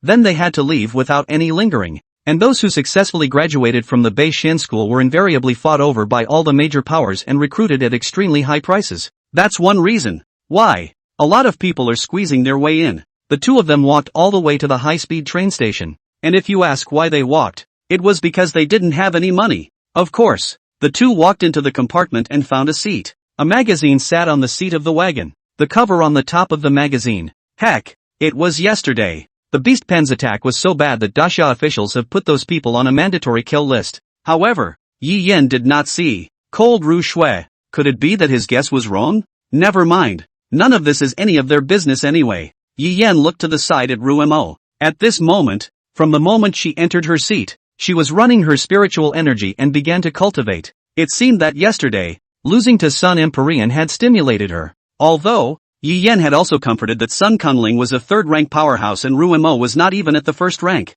The same ancient fierce beasts. Moreover, the other's tentative level was still as high as Mo's, so it was normal for them to lose. But Kisame always attributes mistakes to himself. Well, it's good to work hard, and it's never wrong to get stronger. Provisional rank. Falling down from the ancient ferocious beasts was due to the loss of origin, and he didn't know if the restoration in his talent, the origin of all things, could help Ruemo make up for this loss of origin. When the time came, the real complete 3-legged golden crow appeared in the world. I don't know how shocking it would be. Yi Yan also slowly closed his eyes and began to cultivate. In the darkness, there was a sudden cry. Yi Yan slowly opened his eyes and looked at everything in front of him in confusion.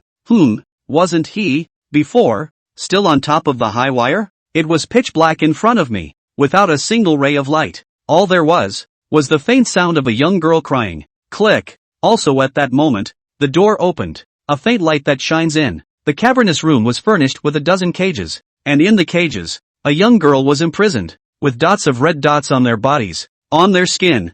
Through the door, in walked a group of men in white coats and masks, who wheeled in a cart. It's got all kinds of instruments on it. Some of them also glowed with a blue electric current. No, don't. A young girl struggles to escape her cage. Don't move. To the side. 2 physicians immediately rushed forward and pressed the young girl to the ground. No, please. Oh, the men poured a bucket of ice-cold water over the young girl's body. A coolness passed from his body to all his limbs. Her body trembled. Whoa, she was terrified. Cried too. But her weeping would not, however, usher in the pity of others. Today, try it with potion number 47. A thin man in a white coat with a mask over his face picked up a bottle of potion. Ah! At his command, the young girl screamed. But the man, without half a moment's hesitation, poured the liquid from the bottle directly into the young girl's mouth. Cough cough. The young girl's throat choked. Those fluids ran down his nostrils. Those potions entered the young girl's body and were instantly burned. The feeling of flames burning made her feel unable to hold back.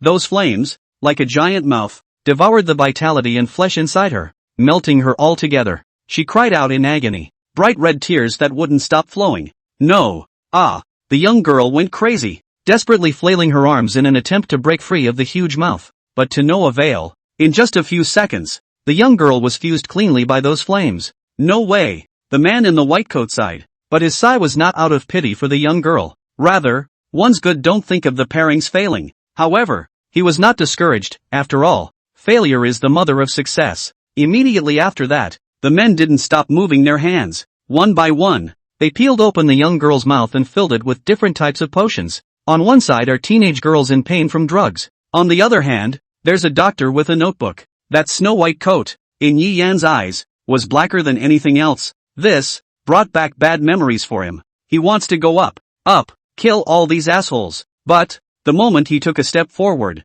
the scene in front of him began to blur, and the screams in his ears began to break off. Black squares, little by little, appeared and began to devour what little light there was. Then, his eyes returned to darkness once more, and the screams of the young girls in his ears slowly faded. The world began to crumble and fall apart. A sharp pain swept over Yi Yan, engulfing his entire being. I don't know how long it's been. Yi Yan snapped his eyes open and realized that at this moment, he was still in a high-speed forward train, and the one dark square disappeared and ceased to exist. Was that a dream? The scene outside the window flew by. At this time, Yi Yan hadn't turned back. How could he suddenly have such a dream? Words. It's here. There it is. Yi Yan held his head and shook it. It was never clear what that dream was about. Speech. Are you okay? Nothing. Forget it. It's just a dream. It's normal to dream about strange and weird things once in a while. Just don't dream about it anymore. Let's go. Aha. The two men got up and walked off the train. The entrance to the highway was densely packed with people.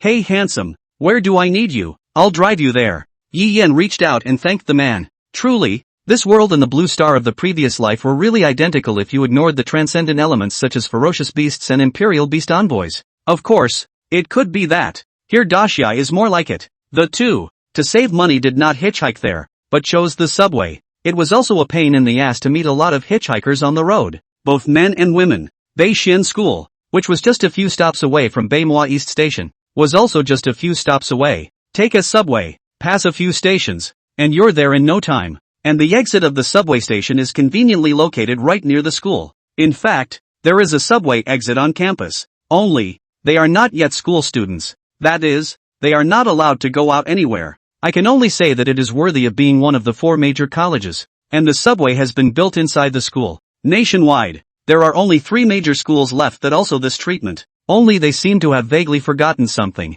With trepidation and excitement, they finally arrived at the entrance of Beixian School. At this moment, there were people coming and going inside the entrance. In addition to some enrollment people, there were also some students who were originally here. Among other things, there are different heights and different ages. The younger ones are 7 or 8 years old, and the taller ones have even reached their 20s. The reason why there is such a gap is because North Gen accommodates elementary, middle and high schools. In this, as long as you have good grades, you can go straight from elementary school to secondary school into tertiary education. Of course, in every promotion, a test is set, and if you don't pass it, you'll have to leave. However, even if they left, they were still students that the outside schools were fighting over. After all, the ones that could enter North Xian were definitely not bad, and even if they didn't get promoted, they weren't others to be a lot stronger. Beixian School, one of the 4 strongest colleges in the country. Here I come. The 2 men looked excited.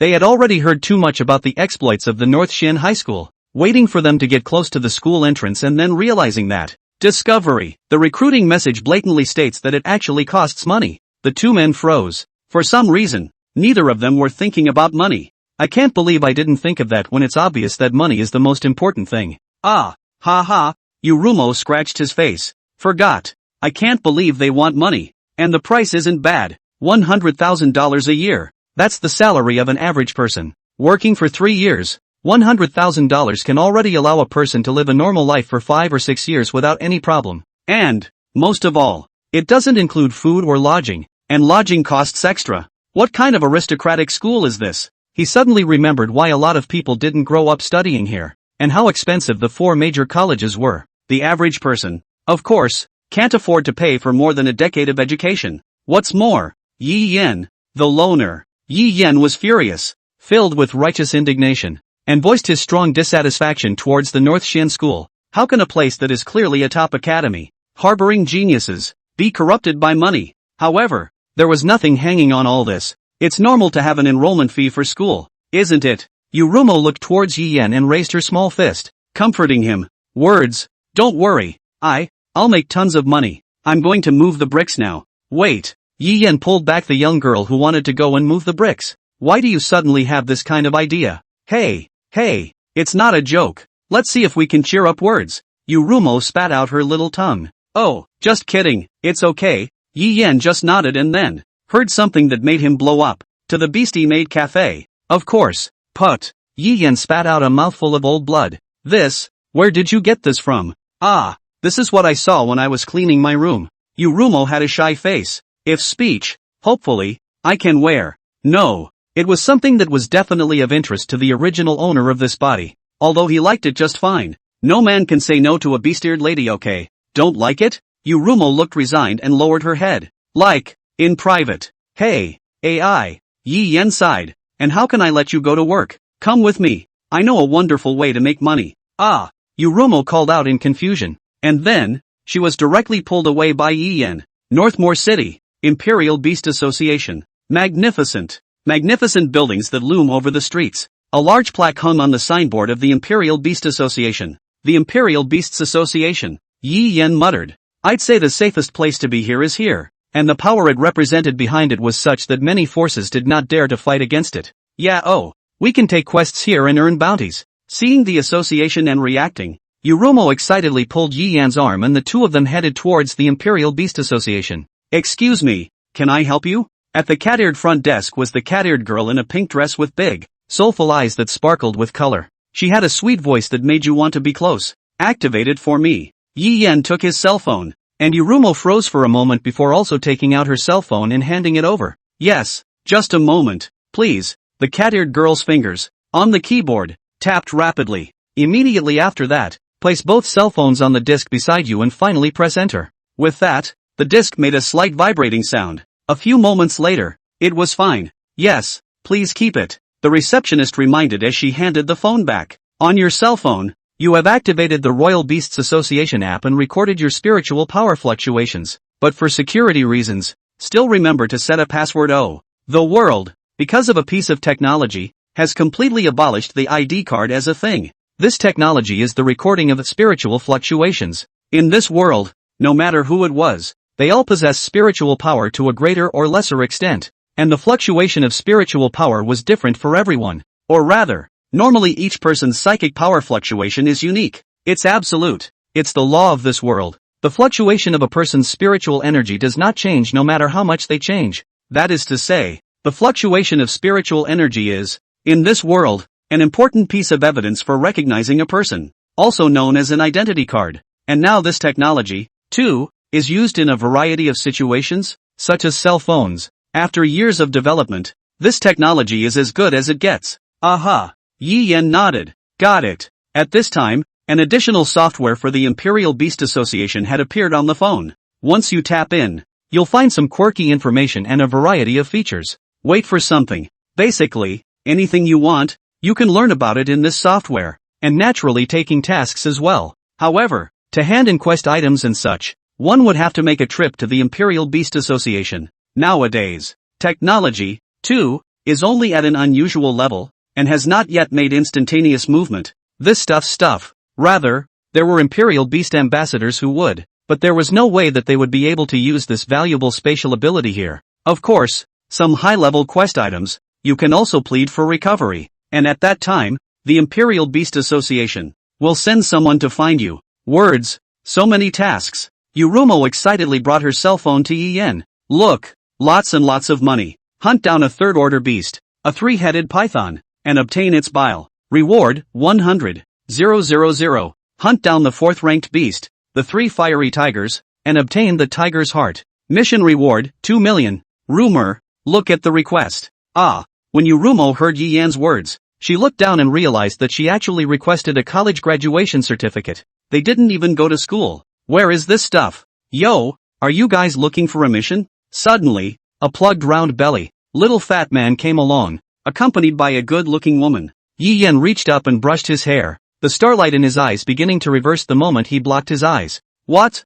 You have a mission? Yi Yan's brows furrowed slightly as he lowered his hand. Hey, I've got a mission here, and I happen to be short 2 more people. Want to come along? What kind and how much does it pay? The pay is 1,000 each, and you don't have to leave the city, so you can say it's pretty unbeatable. The fat man grinned. Guaranteed. You won't find a more cost-effective assignment. No need to leave town? It pays 1,000 more. Yi Yan looked at Fatty with some suspicion. What exactly is it like? Hey, don't worry. I won't screw you over. If you don't believe me, I'll just send you the quest link and add a friend. The next moment, Yi Yan's cell phone showed. Money and Talent sends you a friend request. Yi Yan accepted, followed by Qian Yukai sending him a quest link. Yi Yan opened it and instantly understood why the rewards were still so rich for not going out of town to hunt high-level beasts. For solving the first-order mutant rats that suddenly appeared in the sewers, each person will be rewarded with $1,000 and an additional 10 points. There's also 10 points.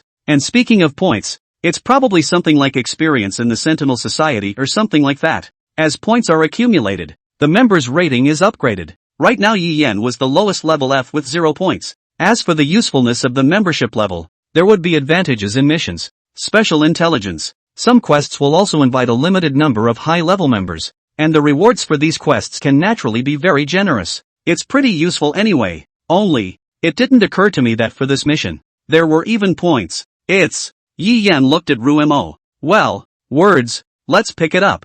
I'm not afraid, Yurumo said firmly. Okay, I'll take it. Qian Yukai was a bit curious and sized up the 2 Yi Yan. Surprise flickered in his eyes, but it was quickly replaced with a professional smile. Ha. Well then, my name is Qian Yukai, and this is my partner is Qian Shoma. Welcome aboard. After saying that, Qian Yukai extended his palm and shook each other's hands. Yi Yan, my partner Moon Ruimo. Ruimo nodded slightly, and Qian Shoma, seeing this, also nodded her head. Soon, led by Qian Yukai, the 4 of them arrived at the sewer entrance. Standing next to them, a man and a woman were obviously the partners Qian Yukai had mentioned earlier. Let me introduce them. They're friends I met in South Province. Their names are Zhou Yuchen and Xiao Wei. This one. While Qian Yukai was about to introduce Yi Yan, Zhou Yuchen looked disdainful. Yao Tsai. This guy's okay, he's just a white boy. He's a pimp. Saying that, his small hands went up and down on Xiao Hui's body, and his eyes were still not honestly looking at Yurumo,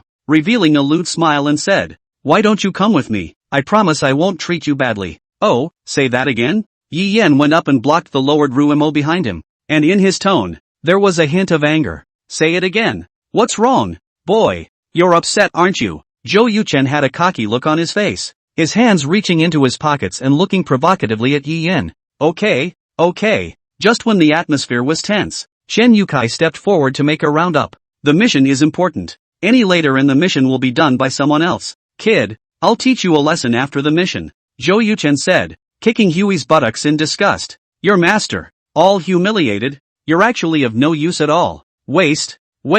10. I'm very sorry. The young girl bowed her head, trembling as she walked ahead. Words. Rumo's small hand, grasping Yi Yan's sleeve. It's okay. Don't talk to people who don't make sense. Yi Yan patted Rumo's small hand and comforted. Ha. Brother Yi Yan is really sorry this brother of mine is a bit grumpy. Qian Yukai smiled, explaining to Yi Yan. Oh, sure it's grumpy, or maybe it's a brother? Yi Yan looked at Qian Yukai with a smile on his face, looking at Qian Yukai with a bit of weakness. Of course, brothers in arms. Qian Yukai, patting his chest, assured. Yeah. Yi Yan walked over and followed behind Zhou Yuchen. Qian Yukai, who had fallen behind, wiped the cold sweat from his cheeks. Beside him, Qian Xiaoma tugged the corner of his coat and looked at Qian Yukai with some worry. Nothing. As he said this, Qian Yotsai's eyes fluttered. It seemed to be speaking to itself, or perhaps to others. The 6 slowly made their way deeper into the sewers. It stinks. Zhou Yuchen covered his nose and cursed.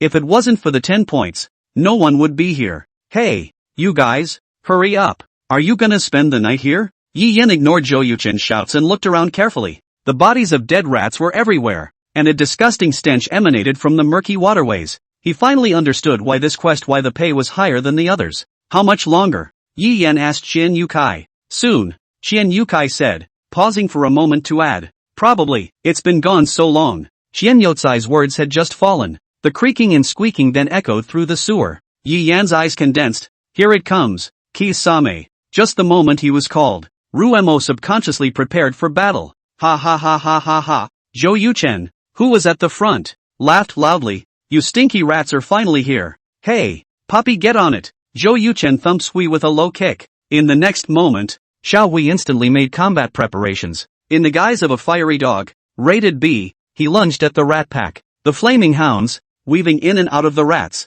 fucked up a few of them in no time. However, in the face of hundreds or thousands of mutant rats, it was just a drop in the bucket. Yi Yan was very dissatisfied with Zhou Yuchen's behavior, but what he based his puzzlement on was that he had never seen resistance in that woman. It's like being conditioned to do that. However, the law is clearly spelled out. Hey, hey, hey, hey, what are you guys doing? Zhou Yuchen called out behind him. The next moment, Qian Xiaoma beside Qian Yukai also moved, in the guise of a lightning-entangled panther, whose name was Thundercloud Cheetah, rank A. He rushed forward. Dao lightning arcs flickered in the dark sewers. It didn't take long to rush into the rats. Ruemo also moved up at the same time, and compared to them transforming into ferocious beasts, Ruemo didn't change into a golden crow, but instead chose the human form and rushed forward. Flames erupted beneath her feet, turning into thrusts as she charged forward. Brother Yi Yan, your partner, doesn't he turn into a ferocious beast form? Seeing that Ruemo had rushed over without turning into her ferocious beast form, Qian Yukai worriedly inquired. Wouldn't that be a little dangerous? No, no. Yi Yan shook his head. The reason why those two had transformed into ferocious beast forms was to maximize the power of the ferocious beast bloodline, but at the same time, it would also greatly deplete the spiritual energy within the fierce beast maiden's body. This rat pack, I don't know if there's any more behind it. There's no need to ferociously animalize it to boost its power. Of course, the main thing was that Ruemo didn't need to, because a swarm of rats at this level couldn't even get close to her. Only to see that Kisame manipulated the flames and instantly burned many rats to death. With one punch, the attacking rats instantly exploded their heads, and the mutant rats behind them that wanted to sneak attack were also incinerated by the fiery flames that surrounded Ruemo. Ruemo, who rushed into the group of rats, was as if he had turned on matchless, and wherever he passed, not a single piece of rat was left behind. Wow, that's awesome. Seeing this kind of image, Qian Yukai exclaimed, looks like I've underestimated you guys. Crap, bro, your pet is too strong too. Zhou Yuchen looked towards Ruemo who was killing it in front of him, his two eyes sparkling with starlight. You name a price, I'll buy it. Ha! Hearing Zhou Yuchen's words, Yi Yan's face instantly clouded over. You're really joking. I signed an equal contract with Ruemo. Ha! Zhou Yuchen was astonished. These days, there are still people signing such things. Ha ha ha, this kind of thing, too. Qian Yukai patted Zhou Yuchen's shoulder, shaking off quite a bit of dust. Well, that's a shame. Zhou Yuchen, with a face of pity, twisted his head away. Then, from his pocket, he pulled out a gun and aimed it at Yi Yan. Ha ha ha, signed and discharged no less. I'll take care of her instead of you. Zhou Yuchen laughed madly and without a moment's hesitation, pulled the trigger. Without the protection of a fierce beast maiden and unable to empathize with the imperial beast envoy, he was nothing more than a mortal in the end. And a weapon like a gun can be deadly to mortals, but only if one didn't meet Yi Yan. Only the bullet, intact, passed through Yi Yan's head. It's like a bubble phantom. Bang! The bullet passed through Yi Yan and struck down above the ground. What? What the hell is going on here? Seeing such an incredible aspect, Zhou Yuchen immediately noticed that something was wrong. Bang! Bang! Bang! Trigger after trigger was pulled, but to no avail. It was the same as before. Help! Help! Seeing that the pistol was useless, Zhou Yuchen immediately put down his firearm and ran towards the back. His puppy strength is in the second order. As long as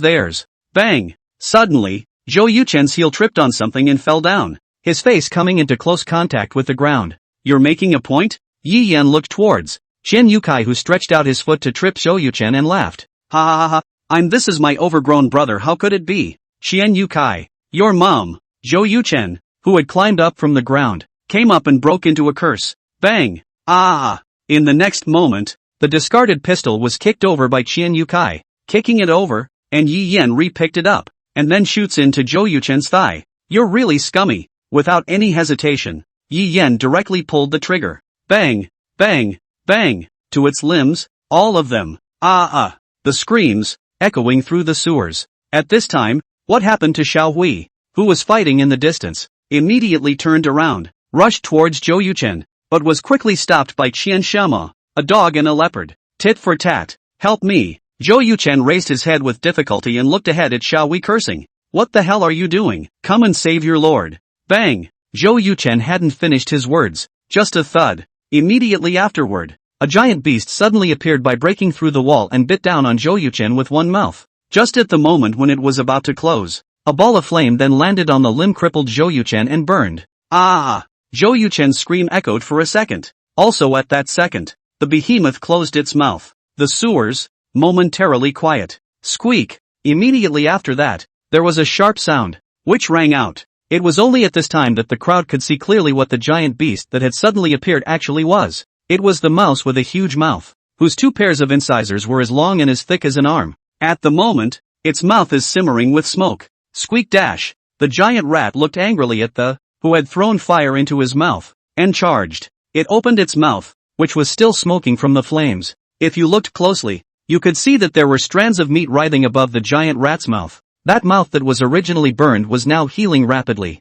You ate him. Why? Kisame looked up, his face angry. Let him die that way. Wouldn't it be cheaper for him? He tried to hurt words. The temperature of the surrounding area instantly rose, and channels of fiery flames surrounded Yurumo before coalescing. The moment the giant rat appeared, Yi Yan had already used his talent long ago, points of starlight twisting in his eyes. Kisame, use your full power and release the other side. Yi Yan's words fell, and Ruemo replied. Okay. Yurumo, who had already built up her momentum, once again compressed her flames. Then he struck, with all his power, the Pishy strike. Bang! Flame infused. The giant rat's entire rat instantly solidified, and then there was a click. Starting from the head that was hit, red cracks began to appear on the giant rat's body, spreading towards the limbs. In less than a moment, bang, bang, bang dash, the entire rat was like shattered ceramic, directly exploding into pieces, scattered all over the place, and the minced meat on the ground was currently simmering and emitting an unpleasant odor.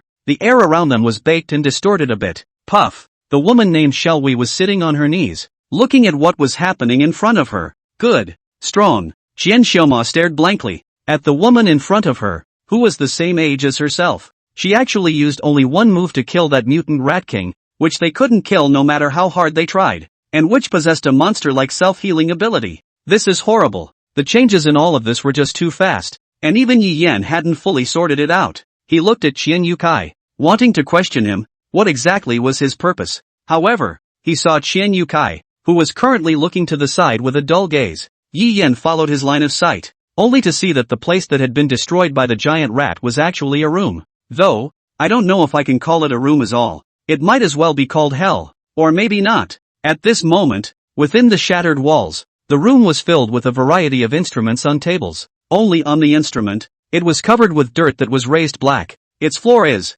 at best, a cage, and bodies, piles of bodies, judging by the corrosion. It's been at least a couple months. No wonder there are so many rats here. Only, Yi Yan frowned slightly. Why? The cage here. It's the same as in the dream? What the hell's going on here? Reacting on the side, Yurumo covered her mouth in disbelief. Half a step back. How? Qian Yukai, taking one step forward, seemed to be looking for something in that foul-smelling room. His hands, at this point, were covered in rotting chunks of flesh. What are you looking for? Something important. Qian Yukai didn't look up, and took care of himself as he looked for it. You did that on purpose. What are you talking about? You know yourself. Ha! Qian Yukai let out a light laugh. You found out. You're the one who didn't even try to hide it. No. What I'm saying is that you already knew when you followed me here that I wasn't looking for you on a mission. Right. Isn't that normal? Coming up here and asking for a teen without asking for level or talent. It's not normal in any way. Is it?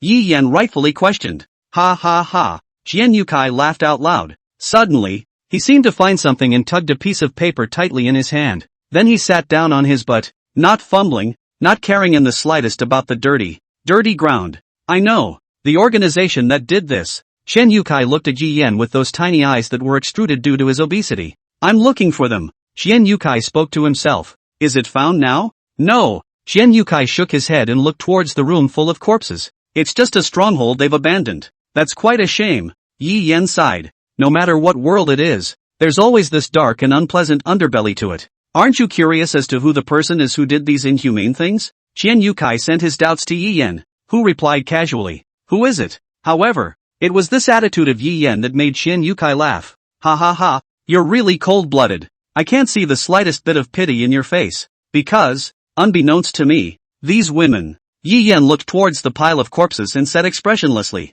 whether it was innocent or not, whether it was because of what was done or not, I certainly can't judge without knowing the whole story. In fact, there was one more thing that Yi Yan hadn't said. That is, the women who died in front of him had nothing to do with him. Nothing to do with him. Not seen, not heard of, not even sure what they died for or how they died. It is naturally impossible to create what is called empathy. If not for seeing their corpses today, they were only as cold as the history books and textbooks in Yi Yan's eyes. The living are never more important than the dead. Plus, he wasn't from this world either. Ha! Then, Chen Yuchan seemed angry. Isn't this devilish scene enough? Hearing Yi Yan's indifferent words, Chen Yukai lost his mind for the first time and hissed at Yi Yan. Are they guilty enough to be treated this way? If you're going to die, doesn't it make it even more important that the people who treat them like that should go to hell? Saying that, Chen Yotsai's voice trailed off. Besides, what is their crime? Me, my sister, all dead. And what do you know? He hated the organization,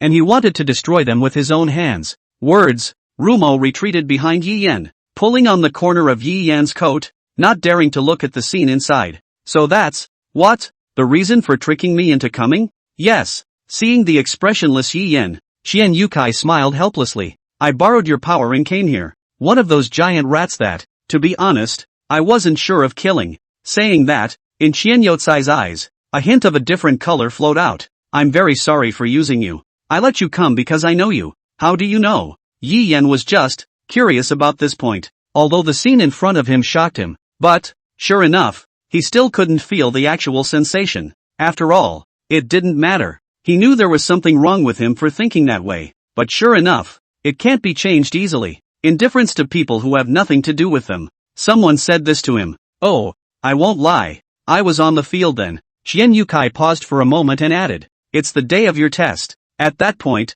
I was thinking, if it was you, absolutely. So you saw it. That was normal. Yi Yan thought, because the examination did not allow video recording and taking pictures, coupled with Gu Lao's interference. Few people knew about what he had done within the examination. However, this was obviously Yi Yan overthinking it. Just the name of his SSS talent Imperial Beast Envoy was enough to make most people remember him. Why? No police? This world also exists with departments that capture prisoners and maintain social stability. Scouting team, specializing in investigations, such cases concerning Imperial Beast ambassadors. Because, I want this. Saying that, Chen Yukai spread out his hand, revealing a piece of paper filled with writing. What was written on it? Densely written words. Seemed to be a secret language. Yi Yan could not read it. I want clues. I want revenge. My whole family was killed by an organization called Daitan. Chen Yutsai said it as if it was easy. But what's going on inside him? Who knows? If I call the police,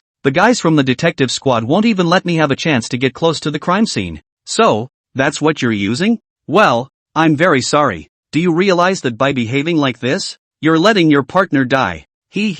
Brother Yi Yan, you don't have to mock me anymore. He's not even my partner. Nothing more. Just a scumbag I met earlier. Thinking, pulling over to act as bait. Chen Yukai stood up and walked in Huey's direction. So the powder you slapped on him was, really? I can't hide anything from you. That's a special powder that attracts wild animals. I didn't think it would work well. Immediately after that, Chen Yukai mentioned the past, lifting the double eyes. Shall we's clothes? Which are shocking wounds. That's the 10th one the man's changed. And the contract that was made was a slave contract. An indentured slave contract? Hearing these words, Yi Yan's eyebrows couldn't help but furrow. A slave contract, as the name implies, is a contract to sign a slave. Distinguish between a contract of equality and a temporary contract. The slave contract, On top of the fact that the active party can discard it at will, adds an enforced command. One must obey everything the indentured party does. That is, as a slave, driven. This pact was born in times of chaos,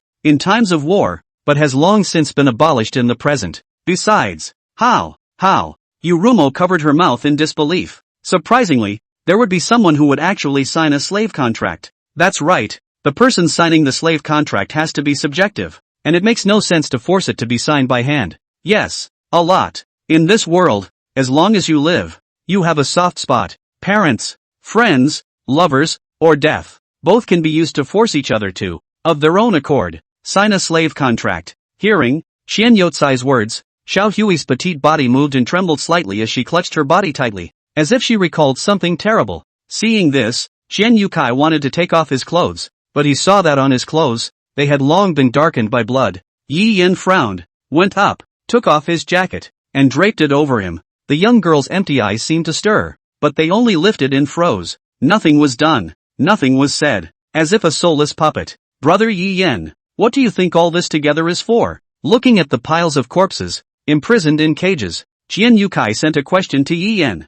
Ruemo didn't know how to answer, and looked on in silence, her small hands gripping the corner of her skirt tightly. Perhaps for some purpose, Yi Yin guessed that it was probably the so-called human experimentation. Those who die, no matter what they do, how much they cry and grieve, will never be resurrected. Instead of wasting this sad time, do something meaningful to the living. After all, people are dead, so even if you do anything, it won't help. Why can't we just focus this energy on the living? Therefore, it was Yi Yan's fault that he had a surprising lack of reverence for the dead. Knowing that, but not being able to change it. Are you done? Call the police when you're done, Yi Yan proposed to Qian Yukai. After all, it wasn't good to just walk away straight away. I called the police after I got what I wanted. Qian Yukai laughed and shook his cell phone, then said, I'm sorry for making you accomplish something other than your mission. Staring, the next moment, Yi Yan's cell phone rang, and Yi Yan took it out and looked at it. Your arrival amount,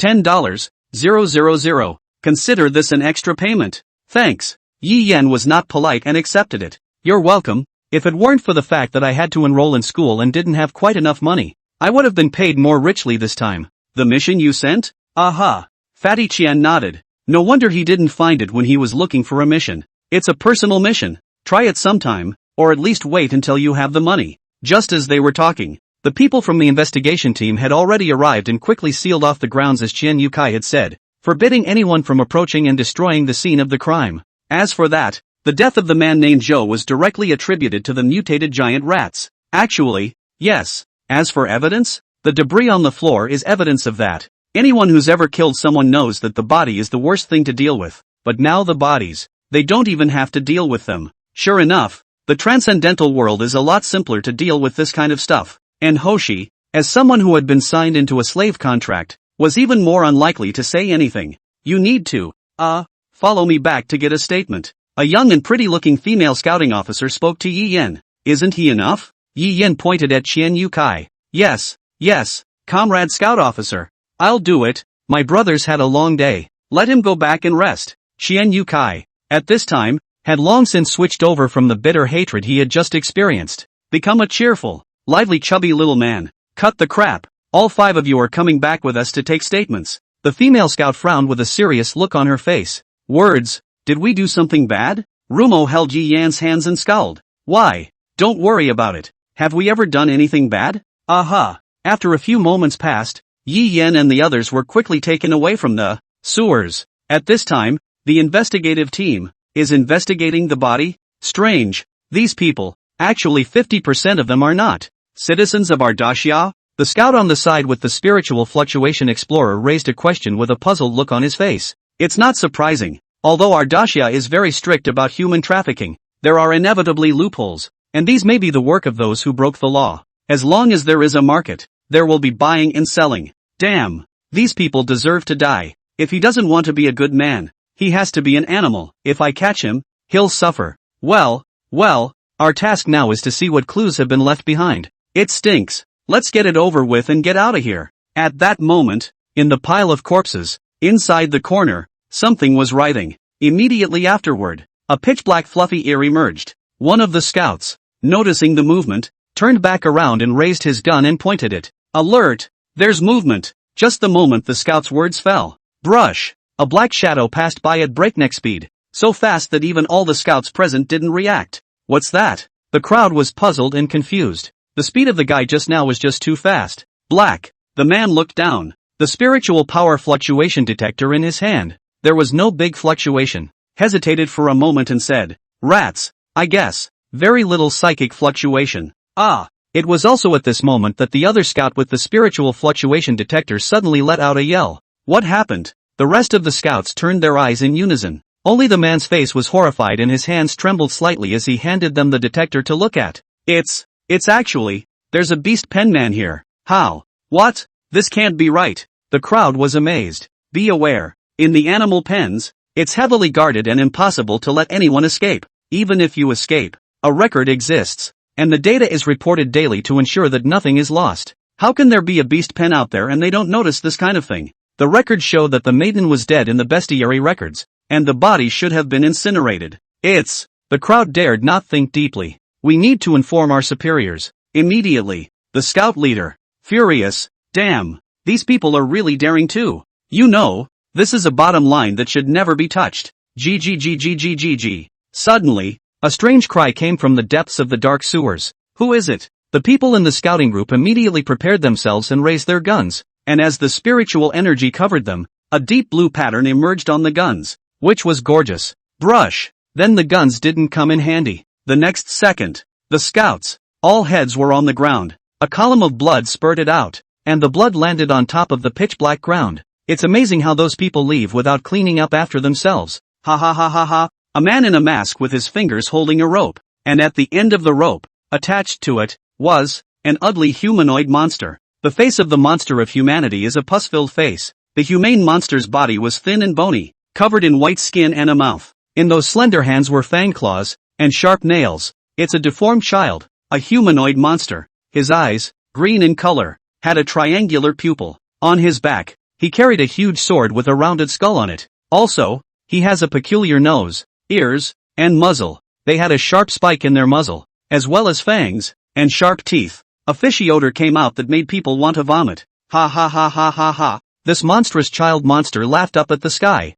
with a look as if it was looking at a very tasty food. Other side. Soon the four hitchhiked to the detective bureau. Confessions were taken quickly. 2. Actually, there's nothing. They have everything to account for. They also gave the same statement before the investigation team came. Make sure it's foolproof. All four said it perfectly. Incidentally, also picked up the reward for finding an unusual extremist group stronghold. $100,000. This was something Yi Yan hadn't expected. If that stronghold hadn't been abandoned, that reward might have to be multiplied several times over. It's exactly the kind of thing that makes you rich overnight. So, Yi Yan hooked Fatty Qian's shoulder and said with a bad smile, you guys, did you let us go first because you knew there was a bonus? You kid can do it. Ahahaha, how could it be? The fat man looked to the other side sheepishly. Yes, or I'll give you another 30,000. Deal. Thus, Yi Yan once again obtained 80,000 pieces, plus the 10,000 given by Fatty,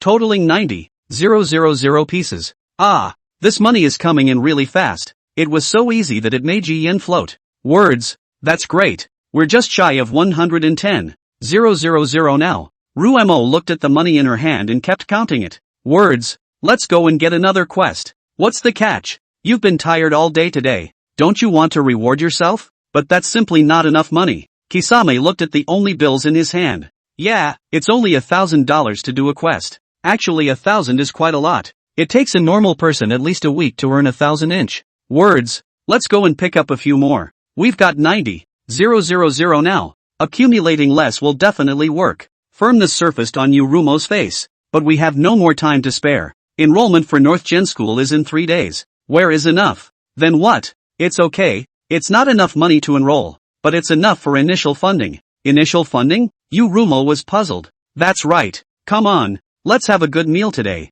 But the tuition. Nothing's wrong. I figured out a way to make sure it doubles a couple times tomorrow. Really? Really? The two of them left the detective bureau and walked for a few moments. Yurumo was silent for a moment then said, words, that one called Chen Yuchan seems to have something he didn't say. Yeah, you found it.